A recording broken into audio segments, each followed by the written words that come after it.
No.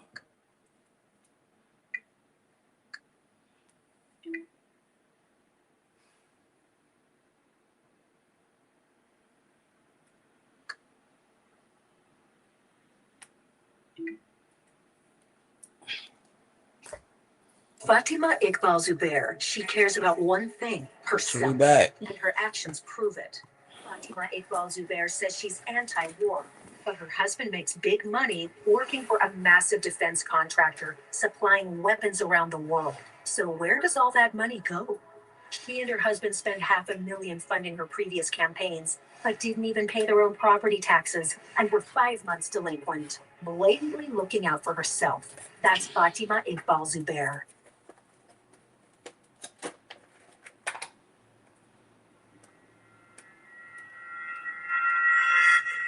In Cedartown, Georgia, 18-year-old Khadidra Cook gives up everything to play house with a young rebel. Khadidra was brainwashed by him. She just didn't care what people thought about him. She was still going to be with him regardless.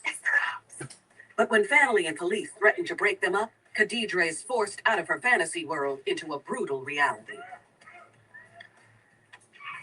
She was stabbed probably about 40 to 50 times all over her body. She went along with it because that was her man. And later, in Grand Prairie, Texas, 26-year-old single mother Desiree Satterwhite falls for a man who's long in the tooth with a rap sheet to match. Charles convinced her that together they could conquer the world. But when times get tough, I can't keep living like this. Charles recruits Desiree as his partner in crime. They were focusing on convenience stores, places that they could run in and run out very quickly. She wanted to please him, even if it meant putting her life and the life of others in danger. All of the day. There are hundreds of thousands of women in prison at any given time. Nobody These are the true stories of women who committed heinous crimes in the name of love. For my man.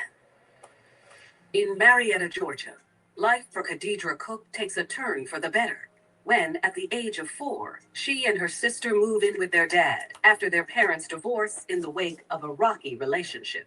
Very close to our dad because pretty much he was there for us. He done everything with us. He made sure we went to school every day and made sure we kept our grades up. At a very young age, the only stability that Khadidra had was provided for her by a man. But their sweet life with the perfect Ain't parent nobody fucking comes with to me right a now. tragic end 4 years later, when an aneurysm takes the life of Khadidra's father. Damn. It happened very suddenly. It was not something they were prepared for. It's a stunning blow to the two young girls. Shout out to Now, whoever you with their is. father Chilling with gone him. and their mother long out of the picture, Khadidra and Jessica are practically orphans. At the ages of 8 and 11, they move in with an aunt on their father's side in Cedartown, some 40 miles away. Moving with our aunt was going to be, hard because we barely know her, so we just felt like we was going to go live with a stranger, pretty much. A stranger who can now collect their father's Social Security benefit checks until Khadidra and Jessica are of legal age. Goddamn. Their father was very caring, very loving. The aunt was a little different. So she knew that she could get that Social Security check and provide some stability for them. So the stability was really strict rules and not allowing them to do really much of anything. Khadidra goes from being the center of attention from her father to now being in a crowded home, taking up space, and she's there just for a check. So not only does this become a hardship for her, but it also keeps her from getting over the absence of her father. No longer a recipient of the... Oh, shit. Want to hit the button. As Khadidra's 18th birthday nears, a light at the end of the tunnel presents itself when her older sister, Jessica, now a single mother of twins, asks her to move in with her. I was like, I don't really care too much what you do as long as you don't get in trouble and you stay in school. And she agreed with it. She said, okay. And so I ended up getting us a 2-bedroom. It was me, her, and my daughters.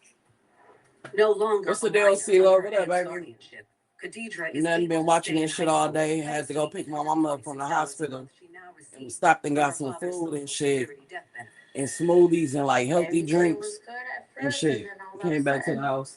here comes Eddie.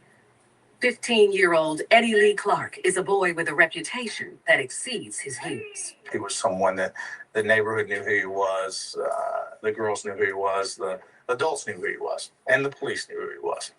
He had been in trouble numerous times as a juvenile. Of course, those records are sealed in Georgia as a juvenile, but basic thefts, robberies, those sort of things was what he was suspected in. I'm not sure how they met. I don't know if it's just from the streets, from family members. Sitting here watching how crazy these niggas be having these bitches go loco. Rumor In has 2.5 seconds after meeting them. And now these bitches is killers, dope dealers, and prostitutes in 3 days. Like kid stuff. Like he wasn't even, I don't even remember ever seeing him going to school. So I just thought he was older. He would drink, smoke. The relationship developed pretty quickly. I think at probably at first glance. Once they realized they liked each other, they probably became quickly committed to one another. Why is she always tripping? Eddie catches Khadidra's eye because they like to do some of the same things. Just like him, she likes to drink, smoke, hang out. And in many ways, this is the first time that she's had the approval of a man since the death of her father. Although he lives with his mother only 1 block away, Eddie spends most of his time in the home Khadidra shares with Jessica. It didn't really seem like Eddie's mother was concerned about what he did because she ended up kicking him out. I don't know what was the reason why. So my sister ended up letting him stay with us, and I told her, no, that's not a good idea. Don't you have somewhere else to be? Jessica! But Eddie stays anyway.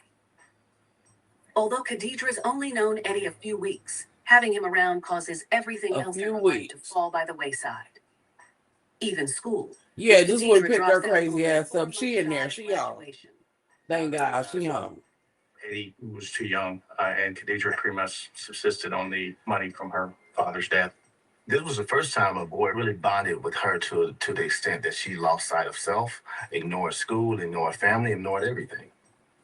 The days pass uneventfully for the couple until Eddie goes too long without checking in with his probation officer, and the police come looking for him.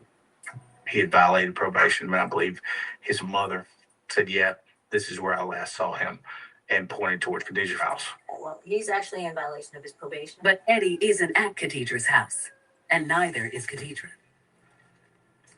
For Khadidra, playing hide and seek from the cops with Eddie may seem like fun and games, but it will lead her down a dangerous path with deadly results. She didn't die initially, so he just kept stabbing her over and over again. Khadidra was a participant in whatever Eddie wanted, and she went along with a smile on her face.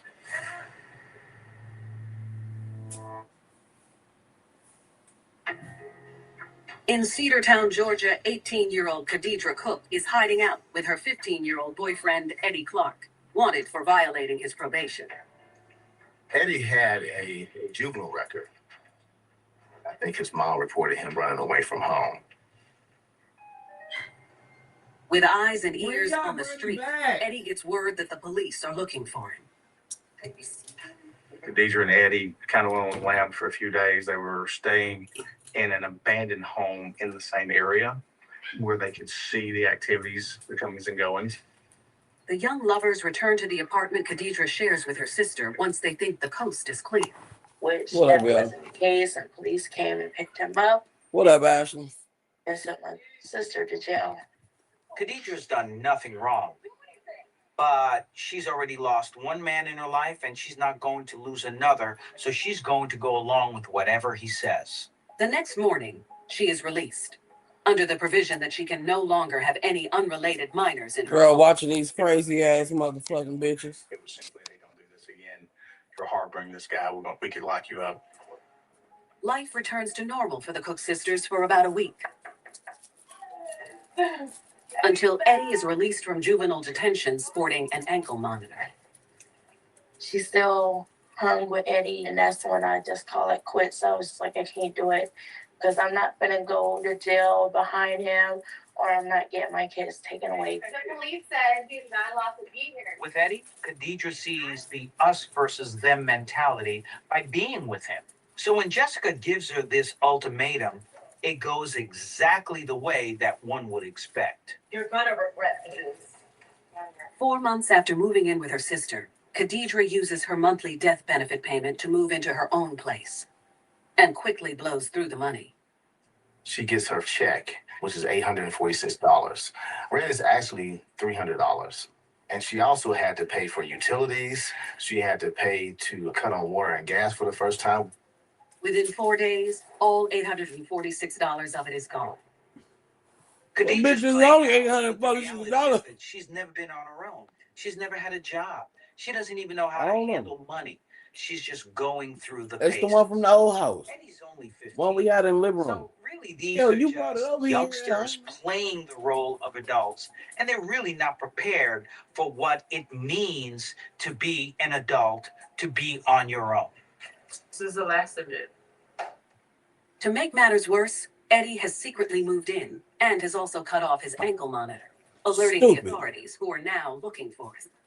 Dumbass. He did not want to go back to court. He did not want to go back to jail. And Eddie sort of had an attitude that Eddie did what Eddie wanted to. Between the pressure from her family and law enforcement's attempt to keep a constant eye on him, Eddie suggests they go to Mississippi, where he claims to have extended family. 15-year-old's thought process is thinking that, okay, I can go to They were Mississippi. 15. He was 15. And the police won't bother me there. And Khadijah was all for it. They could live. I don't know if happily you're like ever 40 something. 42 or Khadijah's something. mind is wrapped up into this romantic ideal as to what a relationship should be. He was So 15 and she was when grown. he gives her a plan as to how the two Boy. of them can run away, she embraces it. In many ways, subconsciously, it reminds her of her father. Now he's taking 15. control, so she goes with it. But with nothing left from the monthly benefit check, the two can't leave town. Which makes it even more unusual when Eddie tells Khadijah to order some pizza. We don't have any money, Eddie. She said she didn't understand why, because they didn't have no money. Khadijah believed that he had gone home to his mother's home to get some money from his mother. But Eddie has something else in mind.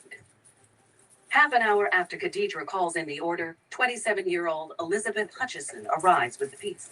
The driver was engaged to be married. She had a 4-year-old child.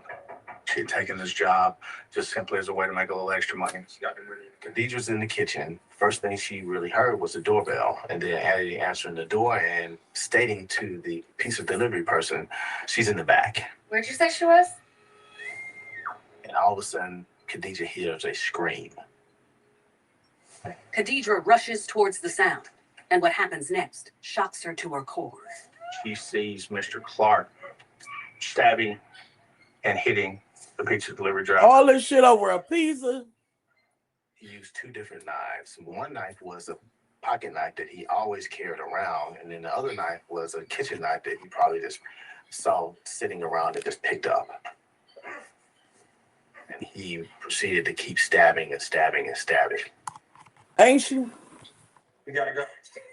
We've been watching this shit for 3 hours since earlier. She was in a complete state of shock.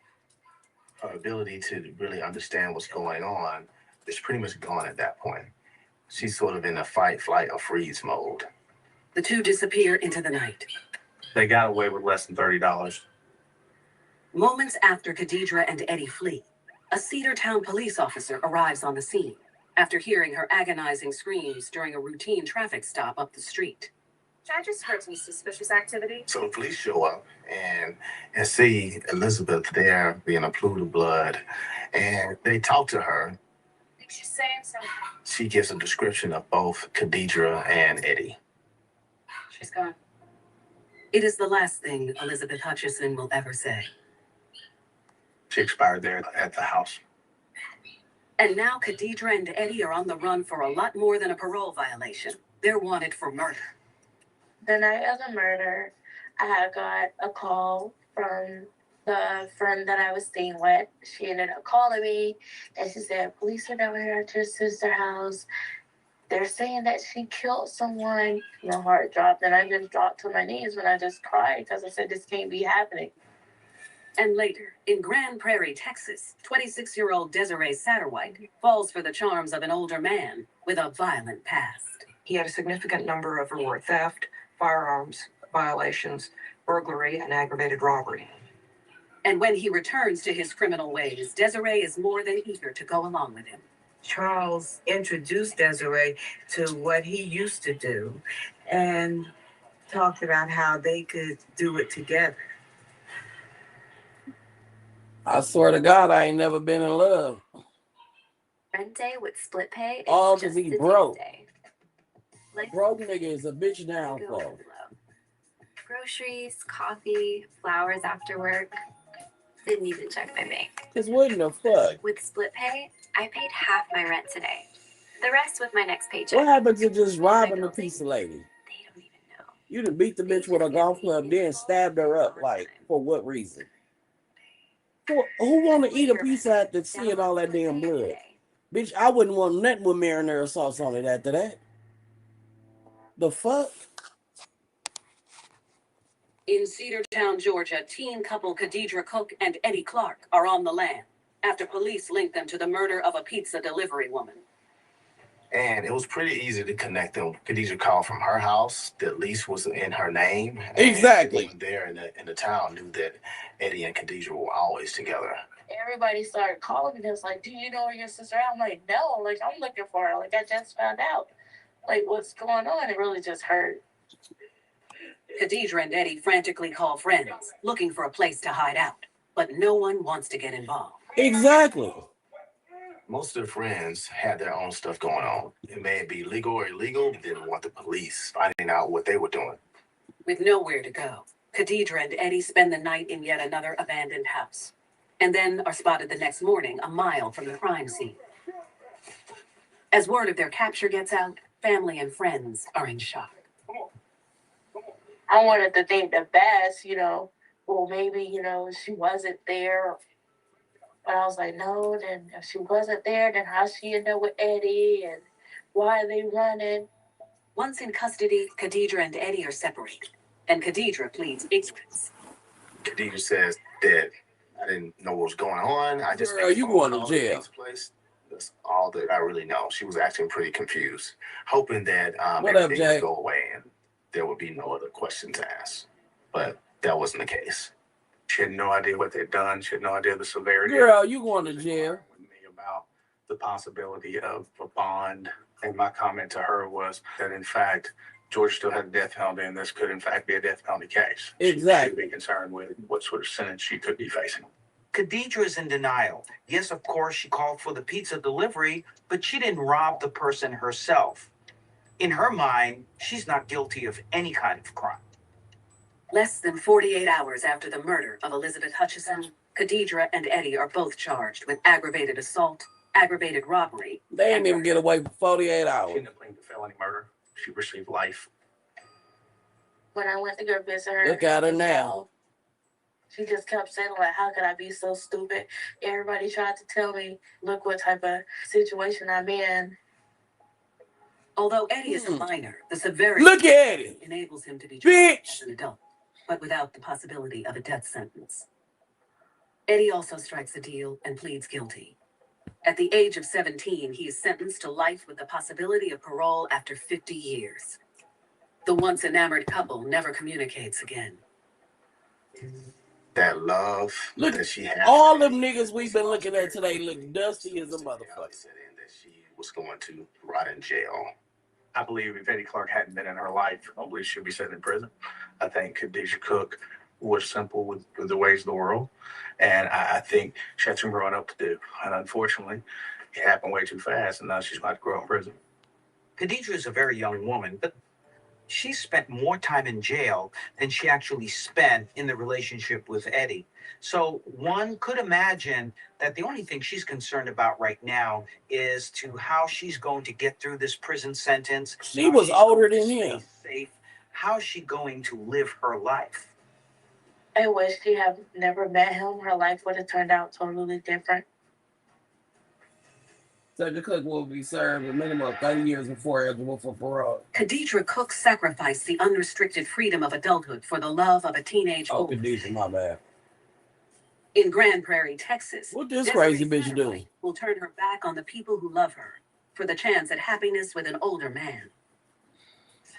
Here we go. Desiree grows up in Grand Prairie, Texas, in the perfect home life, with the kind of parents every kid sees on TV and wishes they had in real life. Whether it was navigating through school, life, teen years, or whatever, she had her parents there for her, giving her support. Her parents were attentive. Her parents cared about her. Her parents loved her. Even after, at the age of 14, Desiree gives birth to her first child, and she doesn't know who the father is. What the fuck? She began associating with young men that perhaps weren't doing what they should have done. And she liked the bad boys. She liked the excitement of it. Sometimes, influences get the best of people. No matter how hard parents try, children can go the wrong way, make mistakes. That's what childhood is for. With her parents willing to take on some of the responsibilities that come with being a teen mom, Desiree graduates high school, but bounces from one dead-end job to the next. At the age of 23, after another failed relationship, she gives birth to her second child. She was pregnant again, and once again, she was left without a father for her children. And frustrating for her, but luckily for her, she had her parents to help her. Too much support and too much permissiveness might have the opposite intent. And for someone like Desiree, instead of using it as a springboard towards success and achievement, instead it pushed her more towards complacency. For a single mother with 2 children to support, a life means a job. That's when a family member mentions an opening for a receptionist at the local welfare office. It was her mom who introduced her to the possibility of working at the welfare office, and it was a job that her parents could be proud of. Desiree takes to her job immediately and becomes a welcoming sight to those in need. Seeing her smiling could make all the difference in the world for them, and I think she realized that. Girl, not you met this nigga at the welfare But after a office. few months on the job, No. Desiree's smile hides her feelings of boredom until the day her routine is What broken up by happened? the arrival of 48-year-old Charles Camp, a man down on his luck. He was handsome, charismatic, Here we go. Cuz is coming to get food stamps. charming, confident. Oh, Having Lord. her bump in the road right now. Desiree is intrigued by the much older, smooth-talking Romeo. What is the nigga that's coming to get food stamps to make her do? I feel like I'm finna have to step. Number of Bitch, they said he was handsome. firearms violations, burglary, aggravated burglary, and aggravated robbery.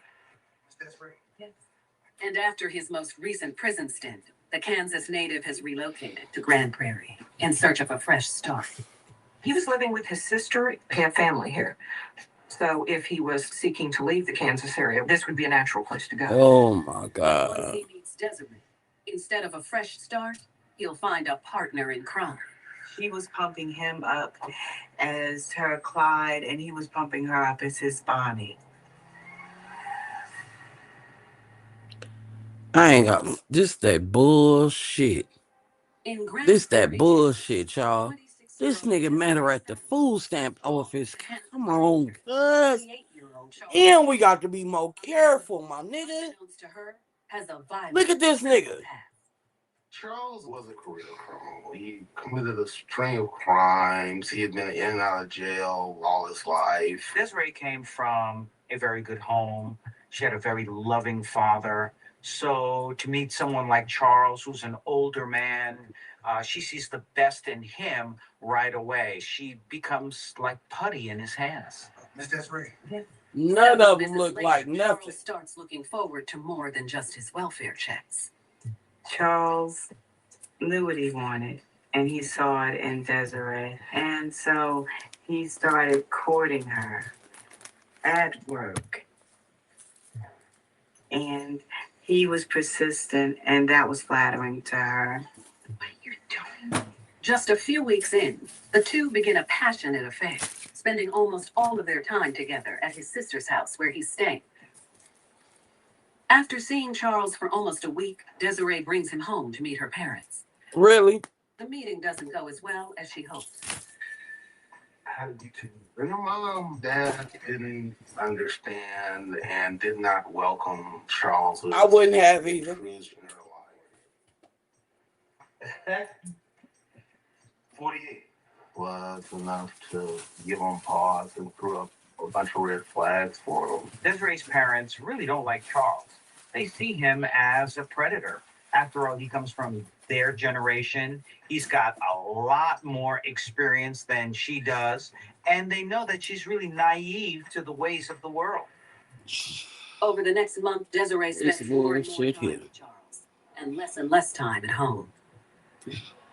She still had contact with her children, but they primarily lived with their grandparents during that period. But mostly she stayed with Charles and she avoided her parents. It had to be disheartening for Desiree's mom and dad because here she was so easily swayed and just running off and literally forgetting her children. Desiree had children when she was very young. In fact, when she was just a child herself. Desiree never had that freedom that comes with being a youngster. Lord being have a mercy. teenager. Now she has that with Charles.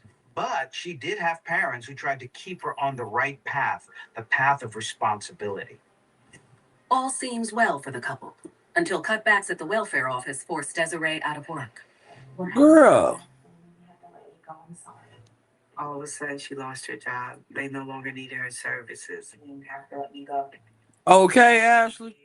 She looks at Charles. What are we going to do? What we gonna do? Desiree's uncertainty is compounded by the fact that Charles has not been able to find employment because of his criminal record.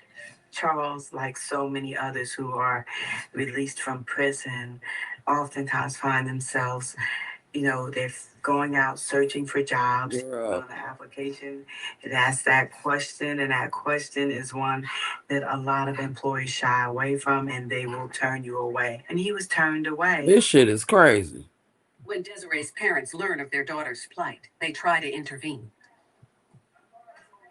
They're telling her, come home, get your life together, we'll help you.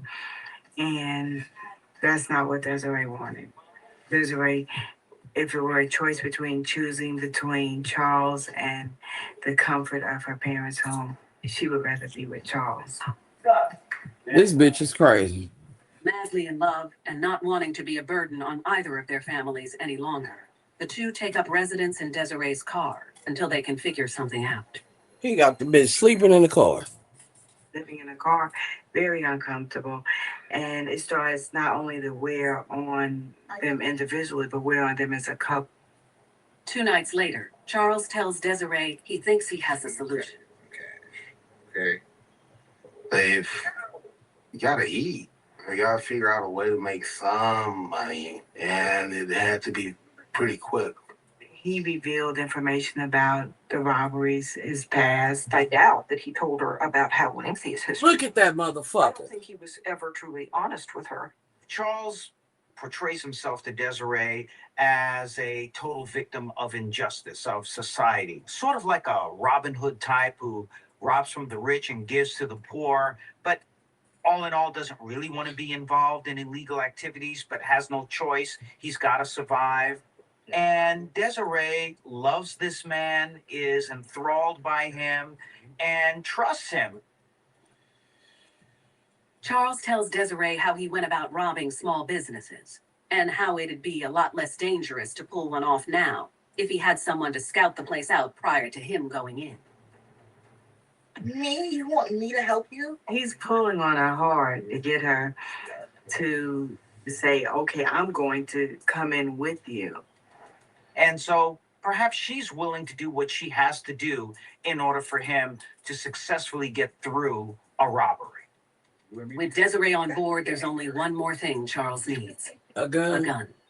I know it. And she tells him she knows where to get it.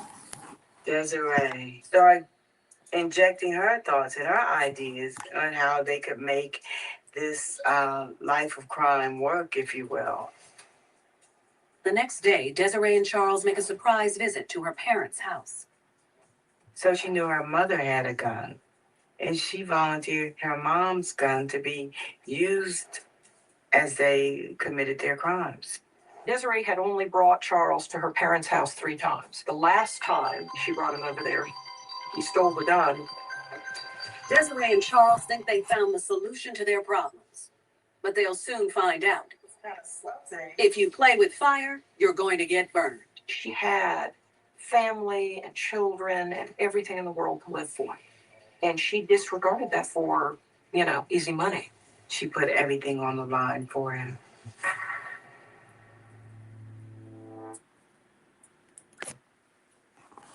Fatima These Iqbal hoes Zubair, is crazy. she cares about one thing, herself. These Her hoes is actions crazy. prove it. Fatima Iqbal Zubair Bitch, you had says 2 kids at home. but her husband makes big You want to money go live in your working for a car massive defense contractor, to fuck supplying with a nigga that weapons around came the to the world. welfare office to get on. She and her husband spent $500,000 funding her previous campaigns, but didn't even pay their own property taxes. If they get 221 in California, how much the fuck do you get somewhere else for GR? A fucking dollar, bitch?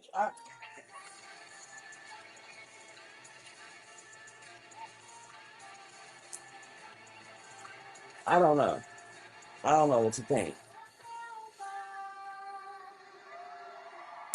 I don't know what the fuck to think.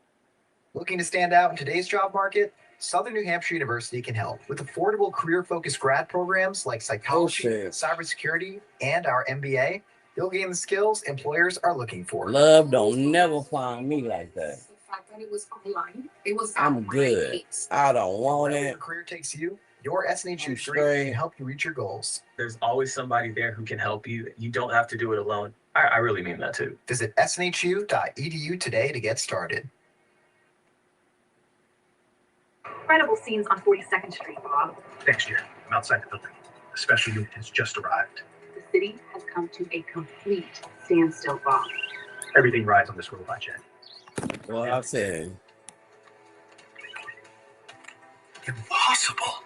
this shit don't even make no motherfucking sense. Only one move remaining. Cause bitch, what it? And the way he looked though, that nigga don't. They talking about he was a handsome older man. Bitch, to who? Who the fuck was he handsome to? Clearly only to her. Watch this. Every time they show the real picture, we just be looking like, what in the fuck is that? Next year sometime. Who is that? For the clean, crisp taste, the Bud Light. Cause bitch, he wasn't handsome. GC gave me the ability to succeed again. He wasn't fucking handsome, bitch. Understand my true potential in life and gave me the tools to go get it. I feel I can accomplish anything. Learn more at umgc.edu. I don't even want another glass of wine. 26-year-old Desiree Satterwhite and her boyfriend, Absolutely, love. 48-year-old ex-convict Charles. We trying to see why bitches is going over and out for a nigga. This bitch worked at the food stamp office and met this nigga. I don't know. By hitting small shops. I absolutely think that there was an attraction to that lifestyle. I think she perceived it as being romantic. She perceived it as being exciting. I think Desiree, in her heart of hearts, was a risk. Oh, me, the actors be looking better than the people. And I think that she perceived Charles as being powerful. Later that afternoon, the duo makes their debut score.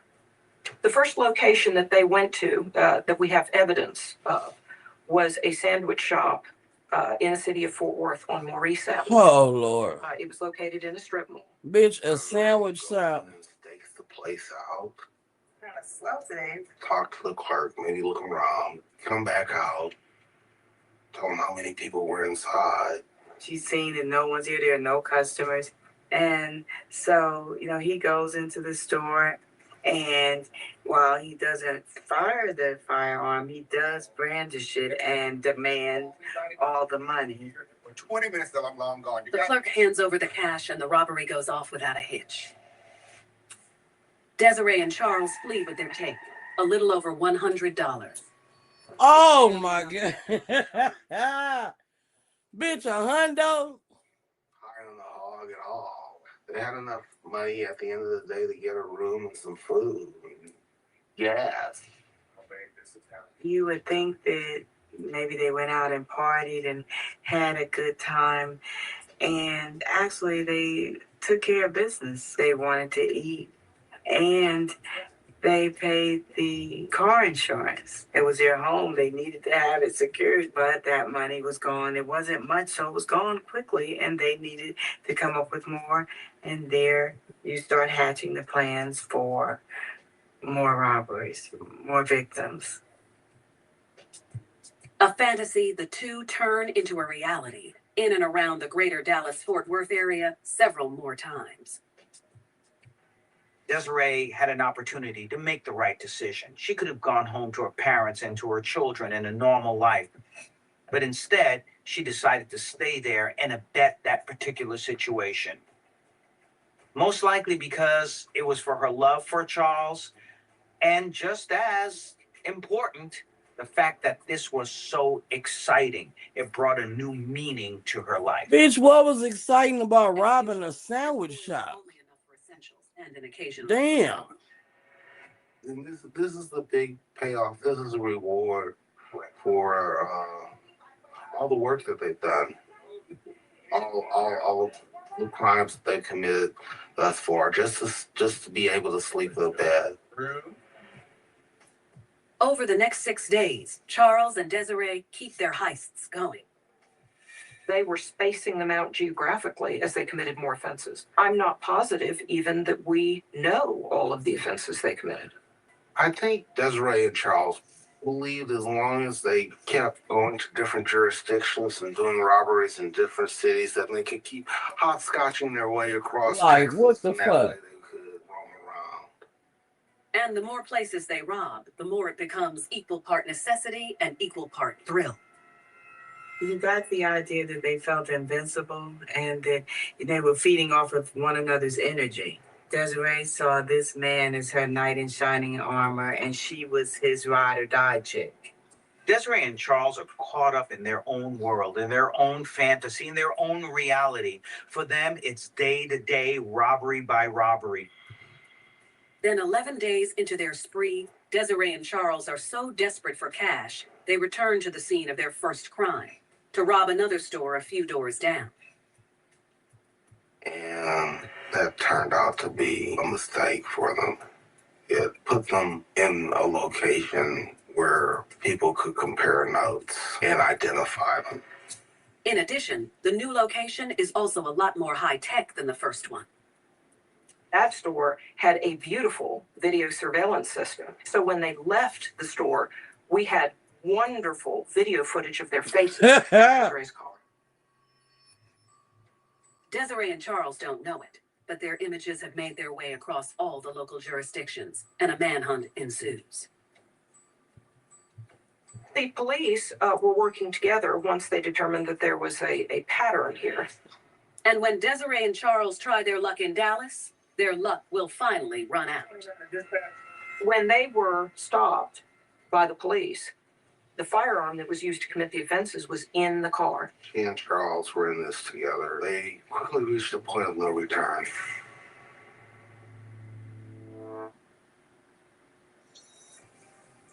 In Grand Prairie, Texas, Desiree Satterwhite has been enlisted into a life of crime by her ex-con boyfriend, Charles Camp. The two are suspected of the armed robberies of 8 businesses in just 11 days. And police from 4 jurisdictions are hot on their heels. You got the idea that they felt invincible and that they were feeding off of one another's energy. She was supporting him and lifting him up. A Be on the Lookout is issued, featuring pictures and detailed descriptions of Charles, Desiree, and Desiree's car. Desiree and Charles were oblivious to the fact that police were putting the pieces together, and they were ready to pounce. Really, at that point, it was only a matter of time. So far, they've been able to skirt the law, but one crisp morning 18 miles down the road in Dallas, their luck runs out. A police officer observed them scoping out businesses in Dallas and saw the vehicle and saw the individuals in the vehicle and realized they were identical to the description that had been given. Stupid As ass. officers move in, Desiree and Charles's gun is in plain sight. It was right there in the car and was within arm's reach of both defendants when they were stopped. It is very lucky for those police officers that they didn't decide to run or to shoot. Desiree and Charles are arrested without incident and taken into custody. Under the interrogation spotlight. That bullshit here. Initially, she denied responsibility. Then she minimized the situation significantly. For example, she told the police that she'd only known Charles for 2 to 3 weeks, when in fact she'd known him for longer than that. When investigators tell her she's facing felony charges, Desiree's flabbergasted. She hasn't done anything illegal as far as she's concerned. She's just kind of been a passenger on a joyride. Because she was thinking she did not have any firearms, she did not threaten anyone. All she did was go in and case the place and drive away. This is what Desiree may have been thinking all along. I'm not the one with the gun. I'm not the one demanding the money. I'm not the one committing the crime. But the fact of the matter is, she was involved in a crime. Eventually, she started conceding that she had done things that made her a party to the offense, but she attempted to suggest that she didn't know what was going on. When that didn't work, then she tried to suggest that Charles had coerced her or forced her in some fashion. After a period of time, she did concede that she had assisted in the commission of the robberies, and she described her own conduct. But Charles is not as uncaring. Look at Charles. As love of 1 month. Knowing Desiree has her whole life ahead of her and children to take care of, he falls on his sword for her and tries to absolve her of any involvement. Charles painted a picture of Desiree as not being culpable. He made her seem like she was innocent and it was all him. Charles constantly tried to convince us that she was not involved and that she had no responsibility for it. But despite Charles's best efforts, prosecutors charged Desiree with the same charge as him. 3 counts of aggravated robbery with a deadly weapon. Desiree was very much an active part in the commission of this crime. The car was hers, and all the evidence points to the fact that she was the one driving. Then she would go in and make sure that the times were right for an aggravated robbery. Like it's showtime. Prosecutors offer Desiree a deal, a 16-year sentence if she pleads guilty. She rejects it. I think that she thought, because of her lack of criminal history, and that she was young and pretty and not very threatening appearing, I think she thought that she could kind of get away with it. Her parents are crushed. They want Desiree to accept this deal. They want Desiree to be part of their lives and to have a normal life. But once again, she turns her back on them. Desiree goes on trial a few months later. After an 8-day trial, the jury takes less than 20 minutes to find Desiree guilty on 3 counts of No aggravated fucking duh. She is sentenced to 40 years in prison. Charles, on the other hand, his long record played against him in a big way. He was sentenced to life in prison. He's never going to get outside of a prison wall during his life. Charles' past came back to haunt him, and now he's paying the price. Desiree may not have had a past like Charles, but now she's paying the price by slow as a motherfucker. Desiree has a lot of lessons to learn, but they're not going to come immediately for her. She's missing a lot of time in her children's lives and her parents. 40 years, her parents could be gone by the time she gets out. And then her and Charles will never be together again. Desiree had parents who cared about her. She had a good support system. Didn't have to be this way for her. Desiree children are currently being raised by her parents.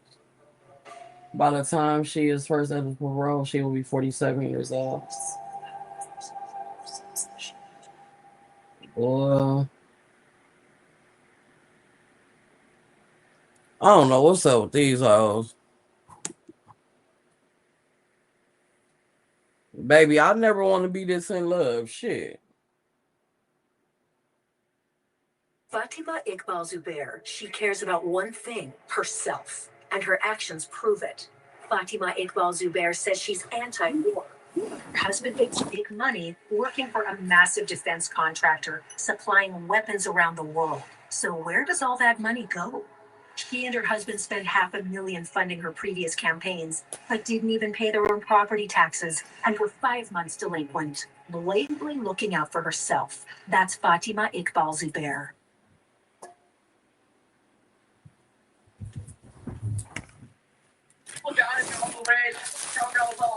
They just mad that I'm him and they gotta do with it. If you don't like it, you can stop.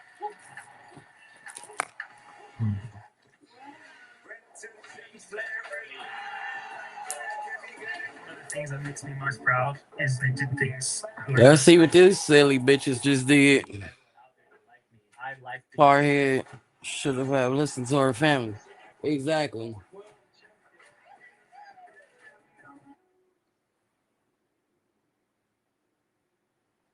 These bitches got me not even want to drink no damn wine right now.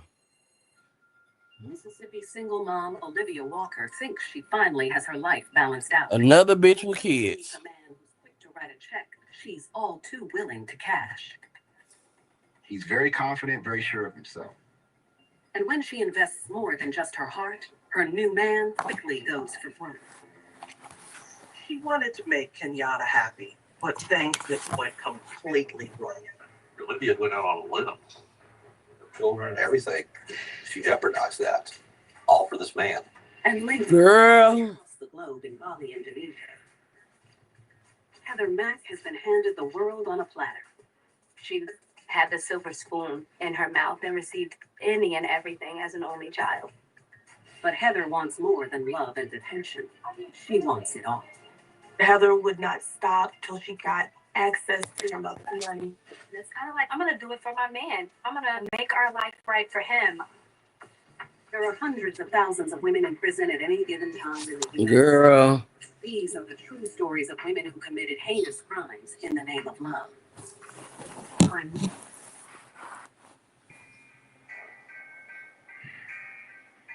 Growing up in a stable home in the small town of Ridgeland, Mississippi, Olivia Walker's planned every step of her life. Olivia's parents were very clear with her. The keys to success were good life, good job, good friends, good family, good man. Olivia's parents were solidly middle-class people who worked really hard with regard to doing everything the right way. She really wanted to make her parents proud. Following a series of odd jobs after high school, Olivia's on the road to happiness when at 21, she meets the man she's certain will make her dreams come true. She got married. She had 3 children, and things seemed to be on the normal, average path. Unfortunately, there are some bumps along the way. Olivia has married too young, and when things don't work out, the 30-year-old finds herself divorced and raising her beloved kids all alone. The studies show that the younger they are, the more the relationships don't work out. But in another way, her parents had ingrained in her that marriage was part of that formula of success. Olivia has yet to find her knight in shining armor, so instead, the former stay-at-home mom focuses on finding a career rather than true love. In no time, the young professional lands a job as a part-time teller at a credit union in her hometown. Okay. She was dependable and dedicated at her job. Her bosses loved her. Her clients loved her. People knew her. She was one of the people in the neighborhood that you could count on. Before long, Olivia's friendly can-do attitude skyrockets her from part-time teller to full-time bookkeeper and on the fast track to management. When Olivia got her new duties, that involved, number one, she had the combination or the access to the vault. She also balanced the book, and she would be in charge of ordering hundreds upon thousands of dollars when the bank needed cash. Olivia had an incredible work ethic and in many ways took the straight path right to the top. She was extremely bright, and more than anything else, she was really trustworthy. With so much on her plate, Olivia doesn't have much time for fun and games. But working at a bank, she finna rob the bank. All kinds of people. And she's instantly smitten when 29-year-old Kenyatta McGee, a dapper young man 2 years her junior, comes in to cash a check. He worked at a pharmacy. He's manly looking. He was broad of shoulder and square of chin. He was. Let's see the real picture. And there was definitely a connection between these two. The pair strike up some chit-chat, and it turns out a fluttering heart isn't the only thing they share. For one, they both had children. For two, they were both married and perhaps were not very happy in their marriages, especially with Kenyatta, who was involved in a divorce and financially, but emotionally too. After just a few weeks of getting to know each other, the two become an item. Here they go. Few fucking weeks. In a long time. Olivia's life. Now she probably about to move him in or go live with him. Worked her way up to a management position. She had this man in her life, and life was good for Olivia. But as quickly as things heat up, they take a chilling turn when Olivia finds out Kenyatta's got much darker plans in mind for their future. There was no length to which Olivia would not go to make sure that she kept her man. Love will make you do crazy things.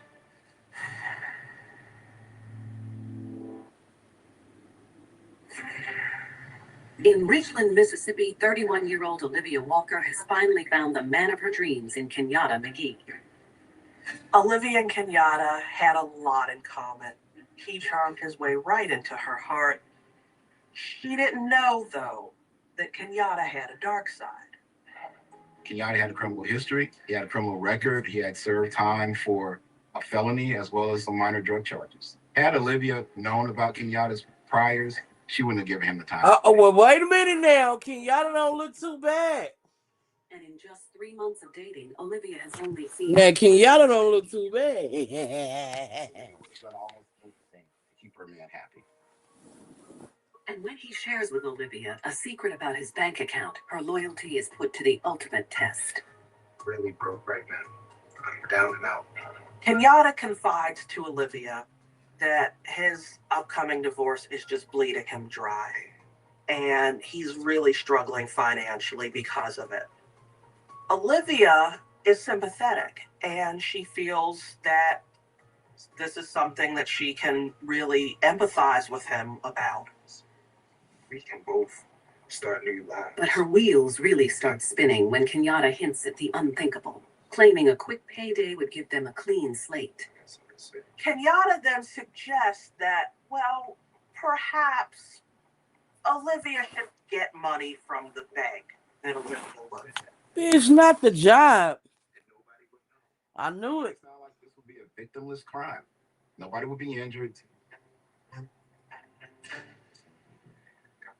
Although they've only been dating a few months, dollar signs form in Olivia's big brown eyes. And even though she has more at stake than Kenyatta, love prevails as she signs off on his sordid scenario.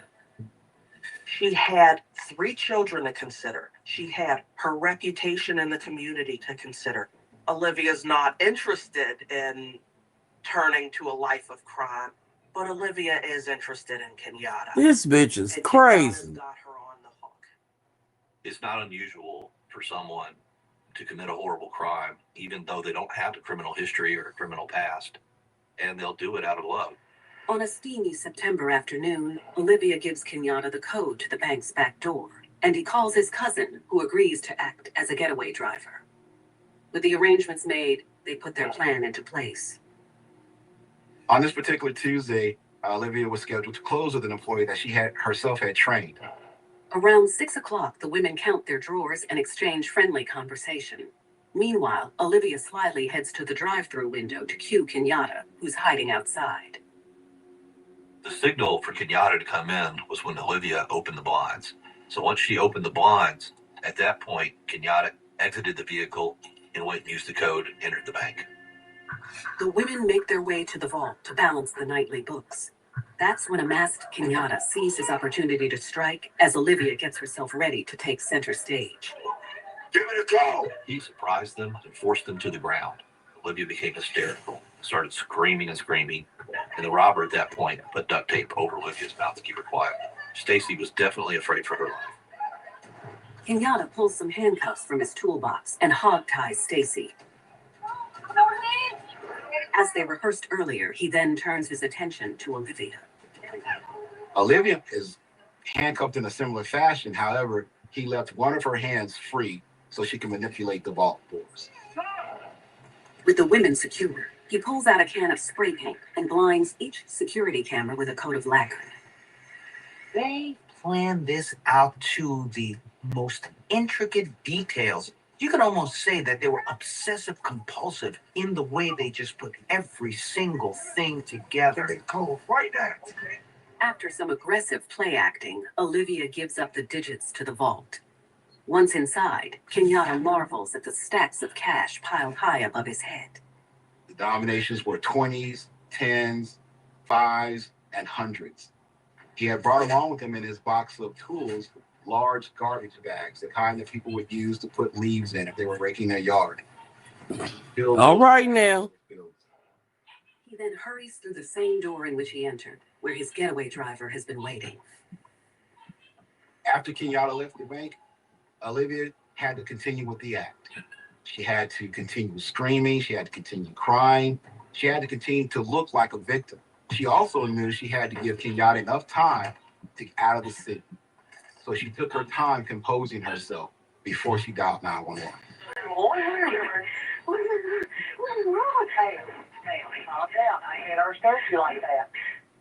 Minutes later, police arrive on the scene and quickly untie the women, hoping to find out exactly what happened. They start by speaking with Stacy, who's got a surprising attitude given what just went down.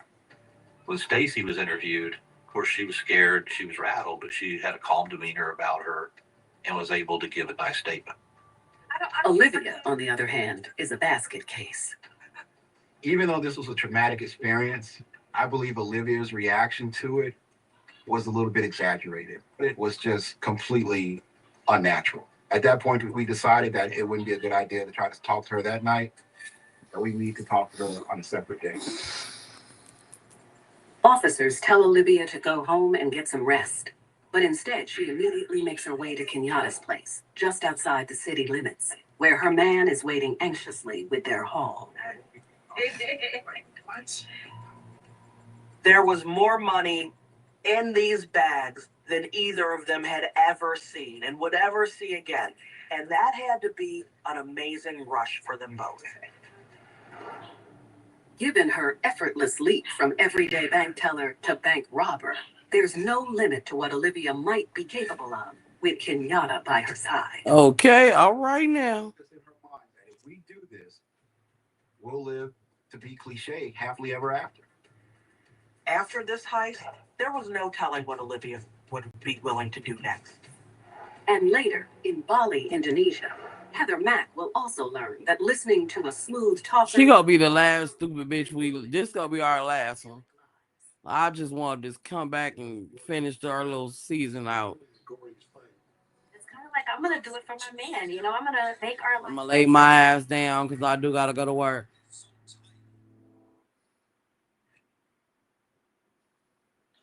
I got 2 words for you. Loyalty program. Snag this hotel for $250 a night.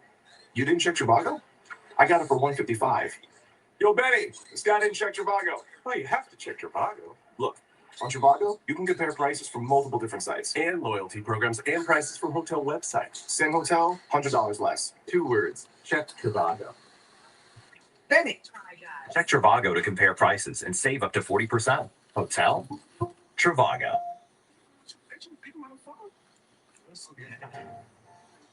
As the robbery scheme takes hold, it's clear Olivia only cared about Kenyatta and herself. The one thing that makes this crime more diabolical is the fact that Stacy trusted Olivia. And Olivia knew what the plan was, yet she carried it out. She had no regard for Stacy's safety or anything.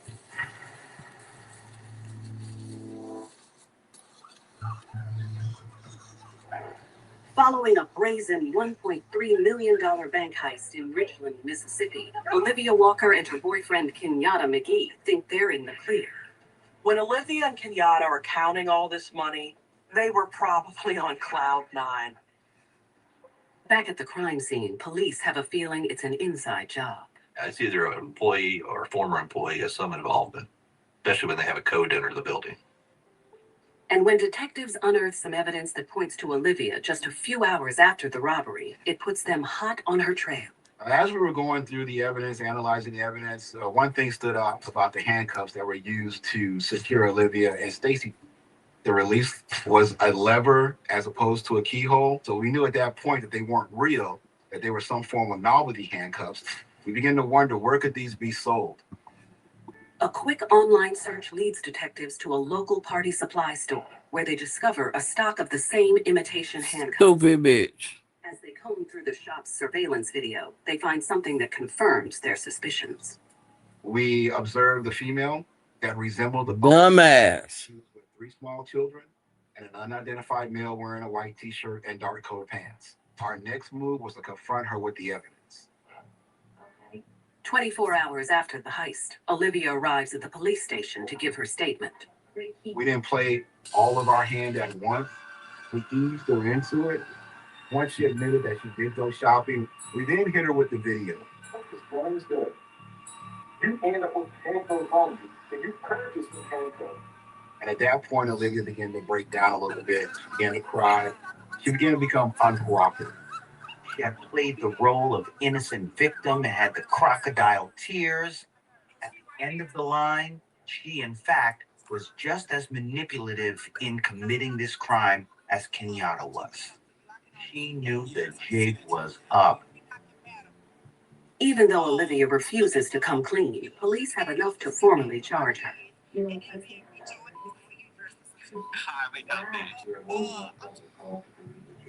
Wow.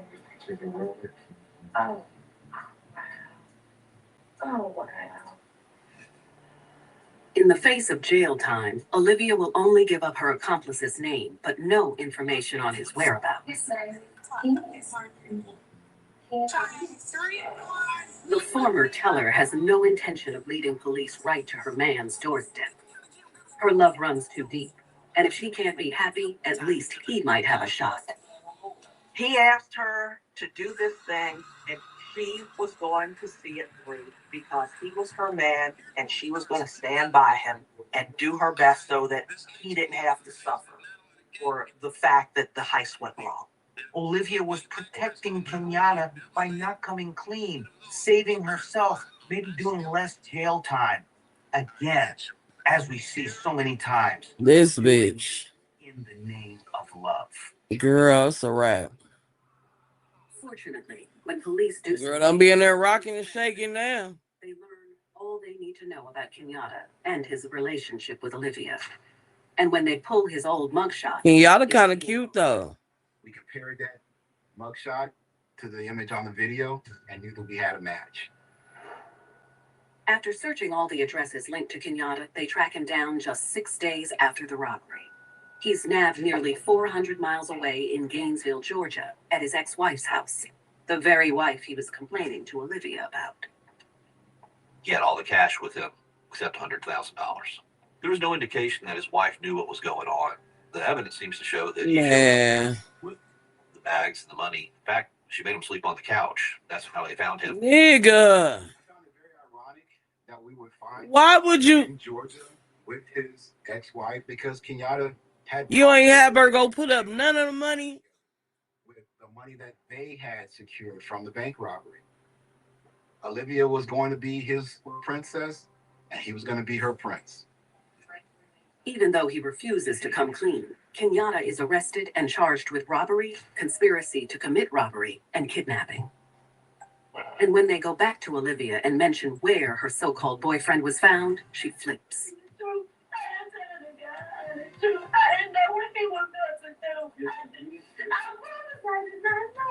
This was the ultimate betrayal. She gave bitch. up her life, her I children. promise I did not know. Well, bitch, you still finna go. When Olivia heard where Kenyatta had been, There are canaries who wish they could have sang as prettily. That's when she decided that she was going to tell everything she knew and explain that Kenyatta was just as willing a participant in this whole heist. It wasn't all her after all. Her man had done her wrong.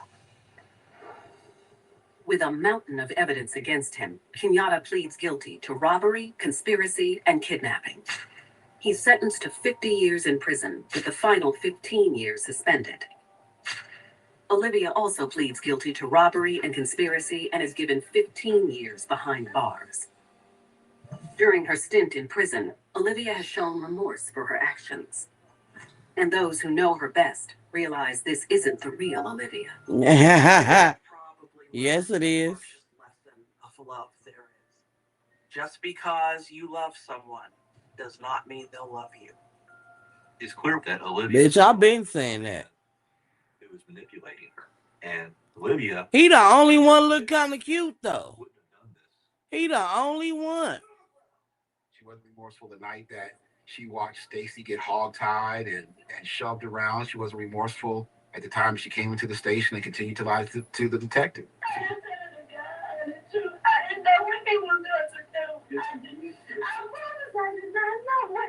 Yes, you did, bitch. Yeah.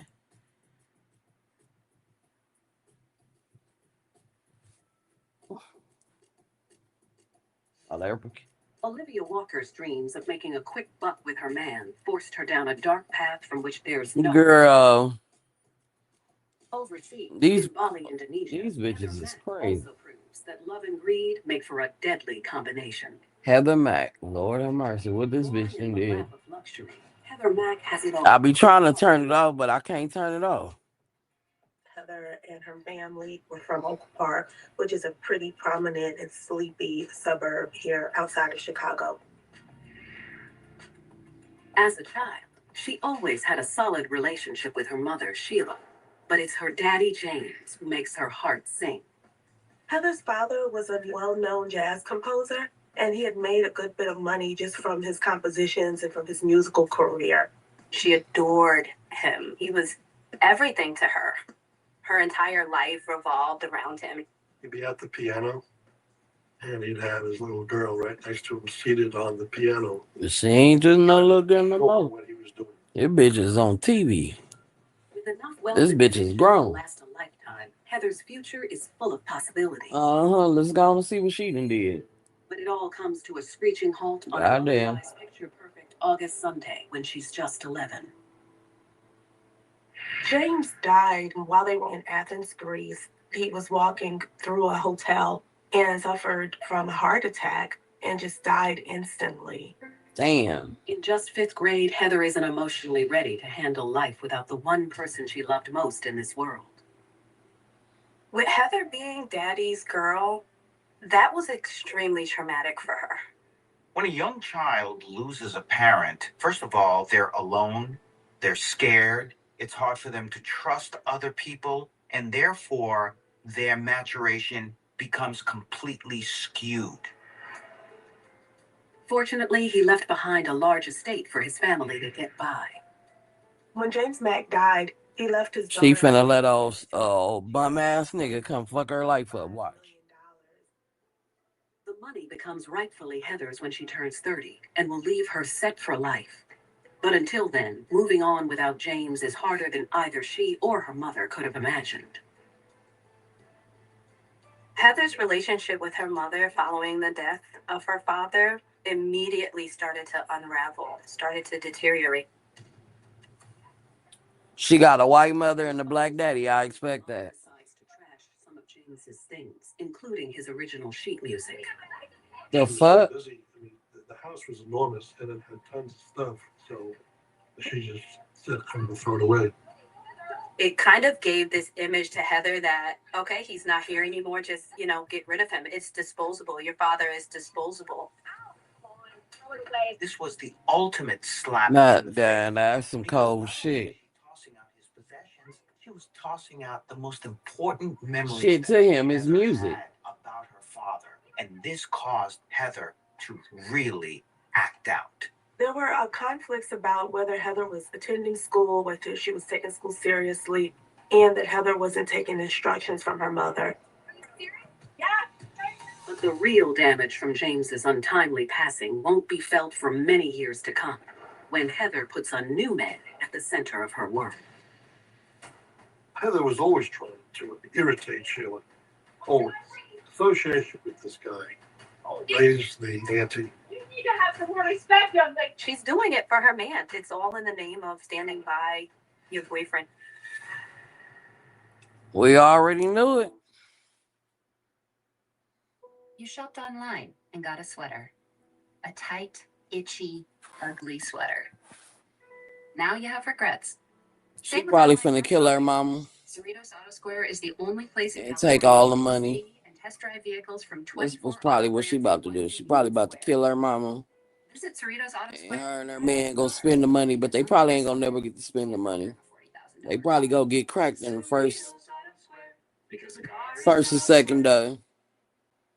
Cause I can't see them going to rob nobody else besides the mama. Like, who else got the type of money? The mama got the $5 million. And I was sitting back wishing it was me. But I knew that sooner or later it would be me.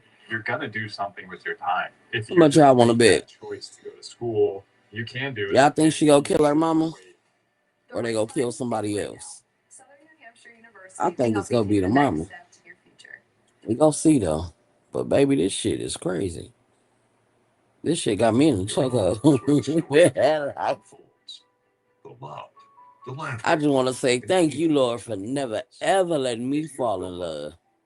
It's where milestones I swear I can't say it enough. Your home means the world to you. So when a home system breaks, like, man, who you can trust to protect what matters most.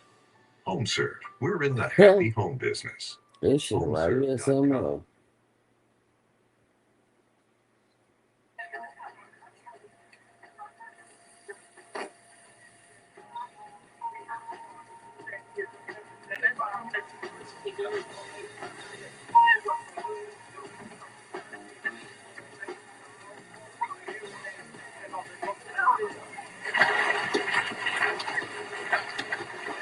Looking for bold, fresh umami flavor? Look for the octopus. We're gonna see. I want to see what she gonna do. I really want to see what she gonna do. Let's see who this bitch finna kill. In the wake of her father's death, Oak Park, Illinois youngster Heather Mack is forced to enter adulthood without her best friend and role model. He was her everything. It was like her teddy bear and, her protector and the person that she could relate to. As a single mom, Sheila does her best to keep Heather grounded. But as she approaches Sweet 16, the more Sheila tries to reel her daughter in, the more Heather lashes out. She began in the beginning just a step a little bit later than she should have. Then she began taking the family car, leaving Sheila not knowing where her daughter was with the car. From there, Heather's self-serving attitude only escalates. The sophomore decides to drop out of school and embrace her inner wild child.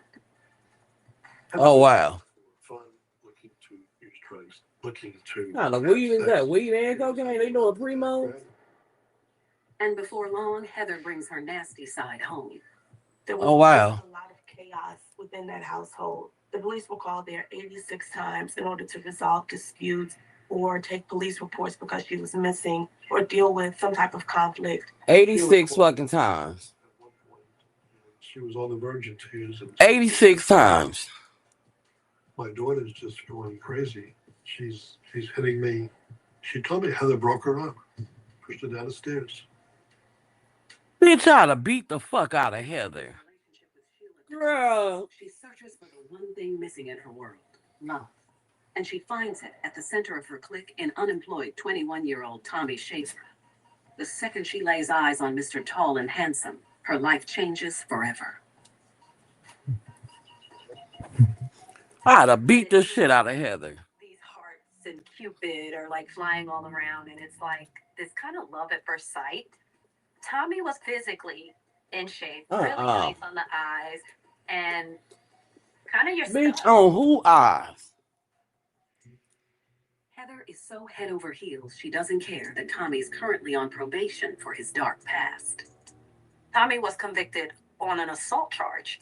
And this wasn't some slap on the wrist. This was something that was followed through with court supervision. To make matters worse, Sheila couldn't be less impressed by her daughter's taste in men. She really had an instant dislike for Tommy. I think it was her instincts telling her that this guy was using. That is shit right here. Didn't have the money she had. I couldn't even beat this boat to just bring a nigga in my mama's house.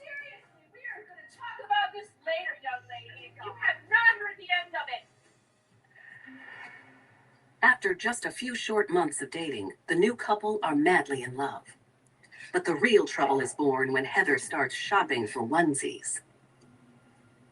Heather finds out that she's pregnant.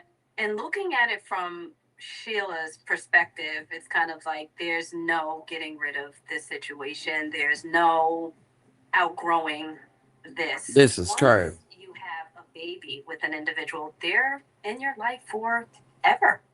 When Heather's mother found out that Heather was pregnant, that was the straw that broke the camel's back. And the tension at that point was... Oh, not when she broke her motherfucking arm, though. But not when she broke her arm. During the first 2 months of her pregnancy, Heather's relationship with Sheila continues to suffer, and she and Tommy are attached at the hip.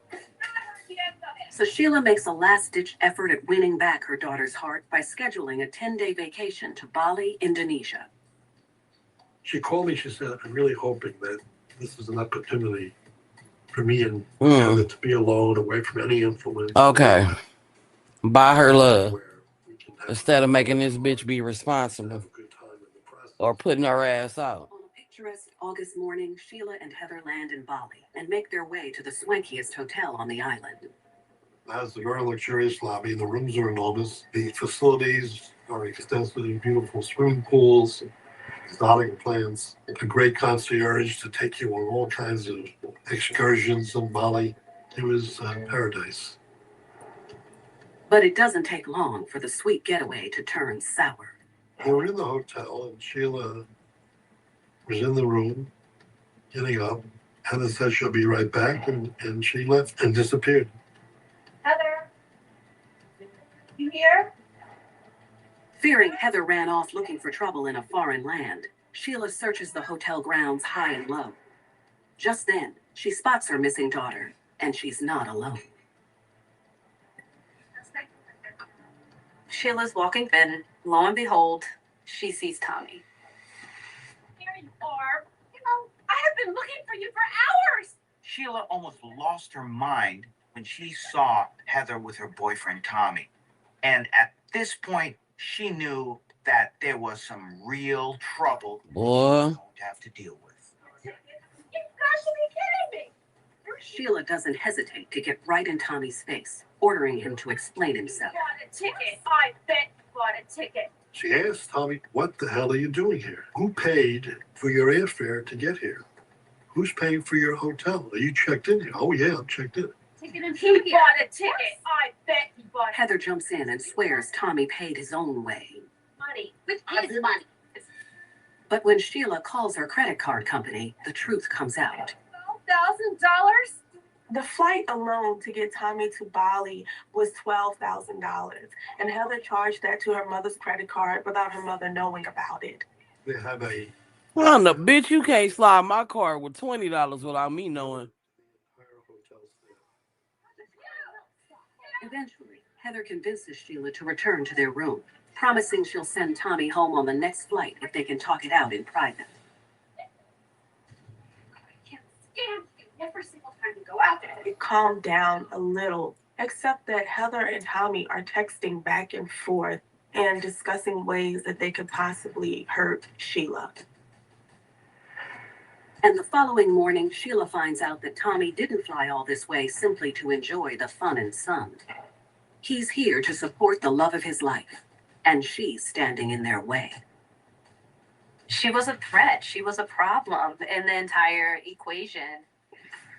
Heather and Tommy thought it was just going to be a very easy solution for their issues to just go ahead and kill Heather's mother. This is crazy. As we see What I said. They didn't really think this through. Heather and Tommy came up with a plan really quickly, and it wasn't fully thought out, but it was going to get her completely out of the picture. And so they decided to use whatever they could, and Tommy grabs this fruit bowl out of his room and heads over to Sheila's room.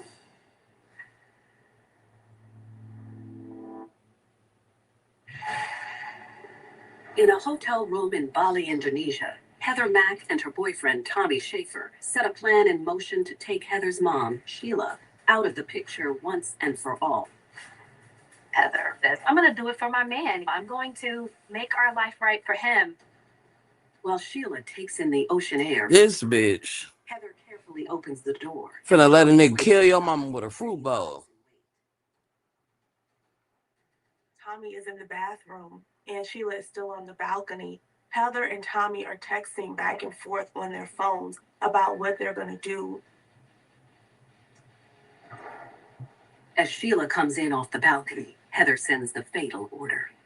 Heather sends a text now, and he comes out with this metal bowl and hits her over the head. Tommy bludgeons Sheila with a fruit vase, a big fruit vase that he used to strike her head. Sheila tries to defend herself, but she's no match for the much larger man. Tommy continues to smash and smash and smash. There's blood everywhere. It was just horrible. Oh, and he just happy. Watches with an icy stare as Tommy finishes the job. This shows that Heather did not care about her mother. That anger and frustration that she carried all the way from 11 years old still remained and got mixed up and morphed and turned into something very cynical and twisted. The frenzied attack is over in a matter of seconds. All that remains is Sheila's lifeless body. Her bloodied mother's body, whose skull was bashed in, whose fingers were broken. It was too horrible for viewing. They were cold and calculated in their actions. And for Heather, certainly she had built up such resentment, anger, and hate towards her mother that it was easy to act by instinct. Eager to cover their heinous crime, Heather and Tommy weigh their options and decide to stuff Sheila inside one of their large, hard-shell suitcases. The body was too big, so Tommy had to press down on the top of the suitcase, almost like a stack of t-shirts, in order to press her body and zip her body up into this suitcase. What was really sickening about it, it was the indignity of not only being murdered, but being stuffed into a suitcase as if you were dirty laundry. I mean, it was awful. Now that Sheila is gone, Heather and Tommy are free to be together forever. With the unholy package ready for delivery, they call the front desk and prepare to check out. They bring it out to the front entrance and hail a taxi cab. Tell the cab driver to open up the trunk. They lift the suitcase into the trunk and close the trunk. They tell the cab driver they'll be right back. Instead, they slip into a different cab, headed for another part of town. The two go to another hotel just a few miles away that they had checked into using their real names and using Sheila's credit card. Nearly 2 hours pass as the taxi driver waits patiently for the couple to return, but they never come back. When they don't return, he talks to the hotel officials. They decide to unload the suitcases. That's when they start seeing blood leaking from one of the suitcases. Without hesitation, the hotel manager notifies authorities, who rush to the scene. These bitches, I told you they wasn't gonna make it 48 hours. Sheila's remains spill out on the driveway. Even if you're a veteran police officer, it's still pretty shocking to see this bashed in body, this blood everywhere. It was just horrible. I think that hotel staff found out pretty quickly who the victim was, that it was Sheila, and checked the victim's room. And at the time, Heather and Tommy were pretty much nowhere to be found. By all outward appearances, the murderous lovebirds think they pulled off the perfect crime. Their plan was to leave Bali the minute they could. Will police nab the couple before they disappear for good? It's kind of like this young Bonnie and Clyde. They didn't care about what happened because now they could finally be together.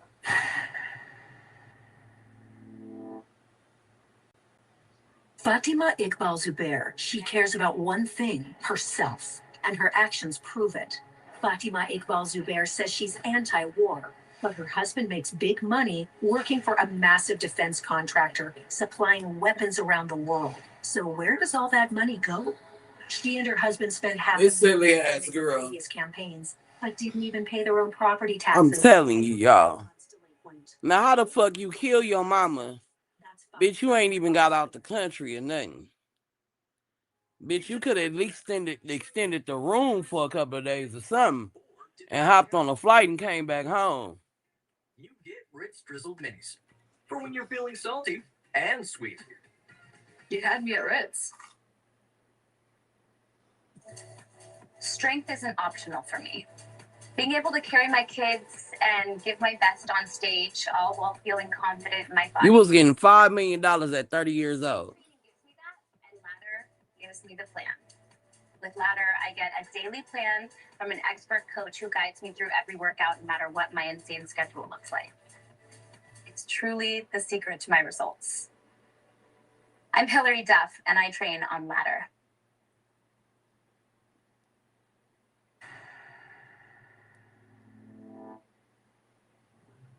Before Tommy made it to Bali, Heather tried finishing off Sheila herself by spiking her mom's iced tea with sleeping pills. Sheila fell asleep, but she survived the overdose and didn't have a thought about it afterwards. Either Heather didn't give her enough, or they didn't impact on Sheila the way Heather thought they would. Damn, bitch, you tried to kill her at first? Heather Mack and her boyfriend Tommy are on the run and hiding out in a local hotel as investigators discover Sheila Mack's mangled body.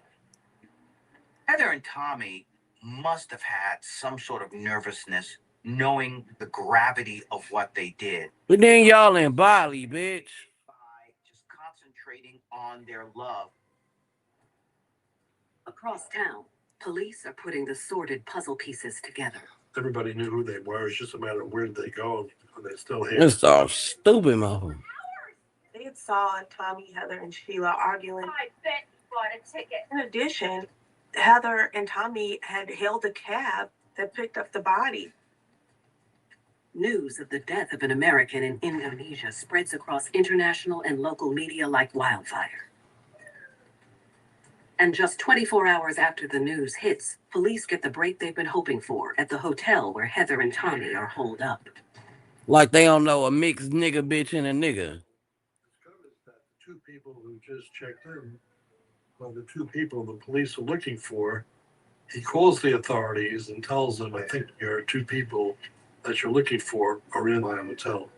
They were very immature, and they were deluding themselves into thinking that all of this was being done for love, when in fact it was being done for convenience.